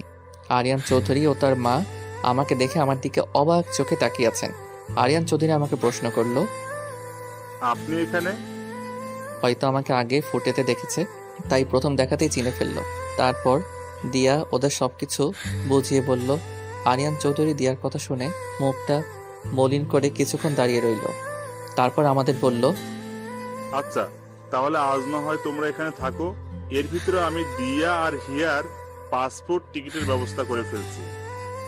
এই বলেই আরিয়ান চৌধুরী আর সেখানে দাঁড়ালো না, চলে গেল বাইরে। আরিয়ানের আম্মুর মুখের দিকে তাকিয়ে দেখলাম ওনার চোখে পানি। হয়তো দিয়া আর হিয়ার চলে যাওয়ার কথা শুনে অনেক কষ্ট পেয়েছেন। উনি অনেক কষ্ট করে বললেন, দিয়া, তোর স্বামীকে নিয়ে রুমে গিয়ে ফ্রেশ হয়ে আয় মা। আমি তোদের জন্য খাবার রেডি করছি। চলো, রুমে চলো। দিয়া আমাকে একটা রুমে নিয়ে আসলো। জিনিসপত্র দেখে মনে হচ্ছে এটা দিয়ারই রুম ছিল এতদিন। দিয়া নিজের আলমারি থেকে একটা টাওয়েল বের করে আমার হাতে দিল, বলল, যাও ওইদিকে ওয়াশরুম, গোসল করে ফ্রেশ হয়ে আসো। আচ্ছা। দিয়া একটা কথা বলি। এভাবে জিজ্ঞেস করছো যেন অন্য কারো বউয়ের সাথে কথা বলছো। তোমার যা মন চায় তাই করো, জিজ্ঞেস করার কি আছে? আরিয়ান চৌধুরীর আম্মুকে দেখলাম। তুমি চলে যাচ্ছ সেই কথা শুনে চোখ দিয়ে পানি বের হয়ে আসছে। ওনাদের মতো কোনো মানুষ হয় না। যখন আমি তোমাকে ছেড়ে চলে আসি, তারপর আমি অনেক ভেঙে পড়ি। প্রত্যেকটা দিন তোমার জন্য কান্না করতাম, ঠিকমতো খাওয়া দাওয়া করতাম না। তারপর উনি আমাকে নতুন করে বাঁচতে শিখিয়েছিলেন। আমাকে প্রত্যেকটা দিন নিজের হাতে খাইয়ে দিতেন। আমাকে যেভাবে উনি আদর করতেন সেভাবে হয়তো উনি নিজের মেয়েকেও আদর করেন নাই। আমি আমার এক মাকে ফেলে আসলে কি হবে, এখানে এসে আরেক মা পেলাম। বলেই দিয়া কান্না করতে লাগলো। আমি দিয়ার মাথা আমার বুকে ঠেকিয়ে সান্ত্বনা দিতে লাগলাম। হঠাৎ হিয়া রুমে এসে আমাদের দেখে বলল, তোমরা কি করছো? তোমার আম্মুকে আদর করছিলাম মামুনি। না, তুমি আম্মুকে আদর করবে না। কেন? তুমি শুধু আমাকে আদর করবে, আর কাউকে না। দেখেছো তোমার মেয়ে কি হিংসুক? এখন থেকে আমাকে তোমার থেকে কত দূরে ঠেলে দিচ্ছে। আমি দিয়ার কথা শুনে হাসতে লাগলাম। এভাবে দিয়া আর হিয়ার সাথে খুনসুরিতে কেটে গেল সারাটা দিন। রাতে খাবার খেয়ে রুমে আসলাম ঘুমাতে। এখানে দিয়ার আজকে লাস্ট রাত। কালকে আমরা চলে যাব দেশে। হিয়া অনেক আগে ঘুমিয়ে গেছে। এই এই, তুমি আমার দিকে এইভাবে আগাচ্ছ কেন? আমার পিচ্চি বউটাকে একটু আদর করব। এই না না, সরো, আমি কিন্তু চিল্লাবো। চিল্লাও, কেউ আসবে না। তুমি চিল্লালে আজ কেউ আসবে না, উল্টা ওরা আরো অন্য কিছু ভাববে। প্লিজ সরে যাও। আমি তোমার সাথে সবকিছু নতুন করে শুরু করতে চাই। আমরা আবার নতুন করে বিয়ে করব, আবার নতুন করে বাসর করব। প্লিজ আজ না, প্লিজ আজ একটু শান্তিতে ঘুমিয়ে পড়ো। শিয়ালের সামনে মোরগ রেখে বলছে শান্তিতে ঘুমাতে। বলে আমি অন্যদিকে মুখ করে বসে রইলাম। আমার কথা শুনে দিয়া হাসতে লাগলো। তুমি এত দুষ্টু কেন? বলে দিয়া আমার কাঁধে হাত রেখে পেছন থেকে আমাকে 2 হাত দিয়ে জড়িয়ে ধরলো। আচ্ছা, একটা কাজ করতে পারো। কি? আমাকে একটা কিস করতে পারো, কিন্তু কিস করার পর অন্য কিছু করার ধান্দা করো না কিন্তু। লাগবে না আমার কিস। তোমার না লাগলেও আমার লাগবে। বলে আমাকে ধাক্কা দিয়ে বিছানাতে ফেলে আমার উপরে উঠে এসে আমার ঠোঁটে ঠোঁট মিশিয়ে দিল। অনেকক্ষণ পর আমার ঠোঁট ছাড়লো। আমি অনেক জোরে জোরে শ্বাস নিতে লাগলাম। দিয়াও আমার মতো হাঁপাতে লাগলো। আমি বললাম, ও মাই গড, আর একটু হলে তো আমি মরেই যেতাম। রাক্ষসী একটা। আমার ঠোঁট কি খাওয়ার জিনিস নাকি যেভাবে চুমু খেতে হবে? ইস, আবার ঠোঁটে কামড়ও দিছে। রাক্ষসী একটা। কি বললে? আমি রাক্ষসী? আর দেখি কোথায় লেগেছে। বলেই আমার ঠোঁটে হাত দিল, বলল, কই, কিছু হয় নাই তো। হয় নাই মানে? এই যে রক্ত বের হচ্ছে, দেখতে পারছো না? দিয়া এবার আরো জোরে জোরে হাসছে। এই পিচ্চি শয়তান্নি, আমার রক্ত বের হচ্ছে আর তুমি হাসছো? আরে পাগল, এগুলো রক্ত না, আমার লিপস্টিক। কি? তুমি আমাকে লিপস্টিক খাওয়াইছো? এখন যদি আমার পেট খারাপ করে? কিচ্ছু হবে না। এখন থেকে লিপস্টিক খেয়ে অভ্যাস করো, ভবিষ্যতে তো আরো অনেক খেতে হবে। এবার ঘুমাও। তারাও আম্মুকে একটা ফোন দিয়ে নেই। আর তুমি একটা কথা বইলো না, চুপ করে থাকো। আমি ওদের সারপ্রাইজ দিতে চাই। ফোন দেওয়ার সাথে সাথেই আম্মু রিসিভ করলেন। কি রে, তুই কখন আসবি? আমি সেই কখন থেকে তোর অপেক্ষা করে বসে আছি। আম্মু, আমি আজ আসবো না, কাল আসছি। কি হয়েছে রে, আজ আসবি না কেন? আম্মু, কাল এসে সব বলছি। আর শোনো, চাচা চাচিকে ফোন দিয়ে কালকে আমাদের বাসায় আসতে বলো। আচ্ছা। এখন রাখছি। আমার কথা বললেন না কেন? কালকে ওদের সবাইকে সারপ্রাইজ দিব। তোমাকে হঠাৎ দেখে সবাই চমকে উঠবে আমি জানি। আচ্ছা এখন ঘুমিয়ে পড়ো। হুম। আমি আমার বালিশে মাথা রাখতেই দিয়া আমার বুকে শুয়ে পড়লো। কি হলো? তুমি তোমার বালিশে ঘুমাও। আমার বালিশ নাই। আমার বুকে আবার মাথা রাখলো। আমি দিয়ার কাণ্ড দেখে হাসতে লাগলাম। পাগলি একটা। তোমার পাগলি। দিয়া কিছুক্ষণ চুপ করে থাকার পর আবার বলল, জানো আজ কতদিন পর আমি শান্তিতে ঘুমাতে পারবো। পাগলি ঘুমাও। বলি আমি দিয়াকে 2 হাত দিয়ে শক্ত করে বুকে মিশিয়ে নিলাম। পরের দিন সকালে সবার থেকে বিদায় নিয়ে চলে আসলাম এয়ারপোর্টে। আরিয়ান চৌধুরীর বাড়ি থেকে আসার সময় আরিয়ানের মা আর দিয়া অনেক কান্না করছে। বিমানে বসে আছি, হিয়া আমার কোলে ঘুমিয়ে আর দিয়া আমার কাঁধে মাথা রেখে ঘুমিয়ে আছে। বিমান বাংলাদেশে এসে ল্যান্ড করলো। আমি দিয়াকে ডাকলাম, এই দিয়া, দিয়া ওঠো, আমরা চলে এসেছি দেশে। দিয়া চোখ মুছতে মুছতে আমার দিকে তাকিয়ে অপরাধীর ভঙ্গিতে বলল, সরি, তুমি হয়তো সারা রাস্তা একা একা বোর হয়েছো। আমার যে কখন ঘুম লেগেছিল বুঝতেই পারিনি। এয়ারপোর্ট থেকে বের হতেই দিয়া জোরে একটা নিঃশ্বাস নিল। দিয়া বলল, কতদিন পর আমার দেশে সেই চিরচেনা গন্ধটা পেলাম, মনটাই ফ্রেশ হয়ে গেল। এখন চলো। দিয়া আর হিয়াকে নিয়ে একটা ট্যাক্সিতে উঠলাম। হিয়ার এখনো ঘুম ভাঙে নাই, এখনো আমার কোলেই ঘুমিয়ে আছে। আমাদের বাড়ির পাশে আসতে আমি দিয়ার হাতে একটা বোরকা ধরিয়ে দিয়ে বললাম, এটা পরে নাও। বোরকা কেন? পরো না, এত প্রশ্ন করছো কেন? দিয়া আর কিছু না বলে বোরকা পরে নিল। দিয়ার চোখ দুইটা ছাড়া এখন আর কিচ্ছু দেখা যাচ্ছে না। হিয়াও জেগে উঠেছে। আমি হিয়াকে কোলে নিয়ে আমাদের ঘরের বেল বাজালাম। আম্মু এসে দরজা খুললেন। নিয়ান বাবা, তুই? বোরকা পরা দিয়াকে আর আমার কোলে হিয়াকে দেখে আটকে গেলেন। আবার বললেন, কি রে, ওরা কারা? বলছি আগে ঘরে তো ঢুকতে দাও। আমি ভিতরে ঢুকে দেখলাম আব্বু, চাচা, চাচি, আদিবা, শিহাব সবাই ড্রয়িং রুমে বসে আছে। আমাকে সবাই একসাথে প্রশ্ন করলেন যে ওরা কারা। আমি দিয়াকে দেখিয়ে বললাম, ও আমার বউ। সবাই অবাক হয়েছে, খুশি হলেন। আব্বু বললেন, নিয়ান, তুই শেষ পর্যন্ত বিয়ে করলি, এবার আমি শান্তি পেলাম। আম্মু দিয়াকে বললেন, মুখোশটা খুলো বৌমা, দেখি আমার বৌমা কত সুন্দর। দিয়া আমার দিকে তাকিয়ে চোখের ইশারায় প্রশ্ন করলো খুলবে কিনা। আমি মাথা নাড়িয়ে হ্যাঁ বললাম।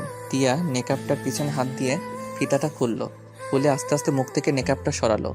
নেকআপটা মুখ থেকে সরাইতেই সবাই চোখ বড় বড় করে দিয়ার দিকে তাকিয়ে আছে।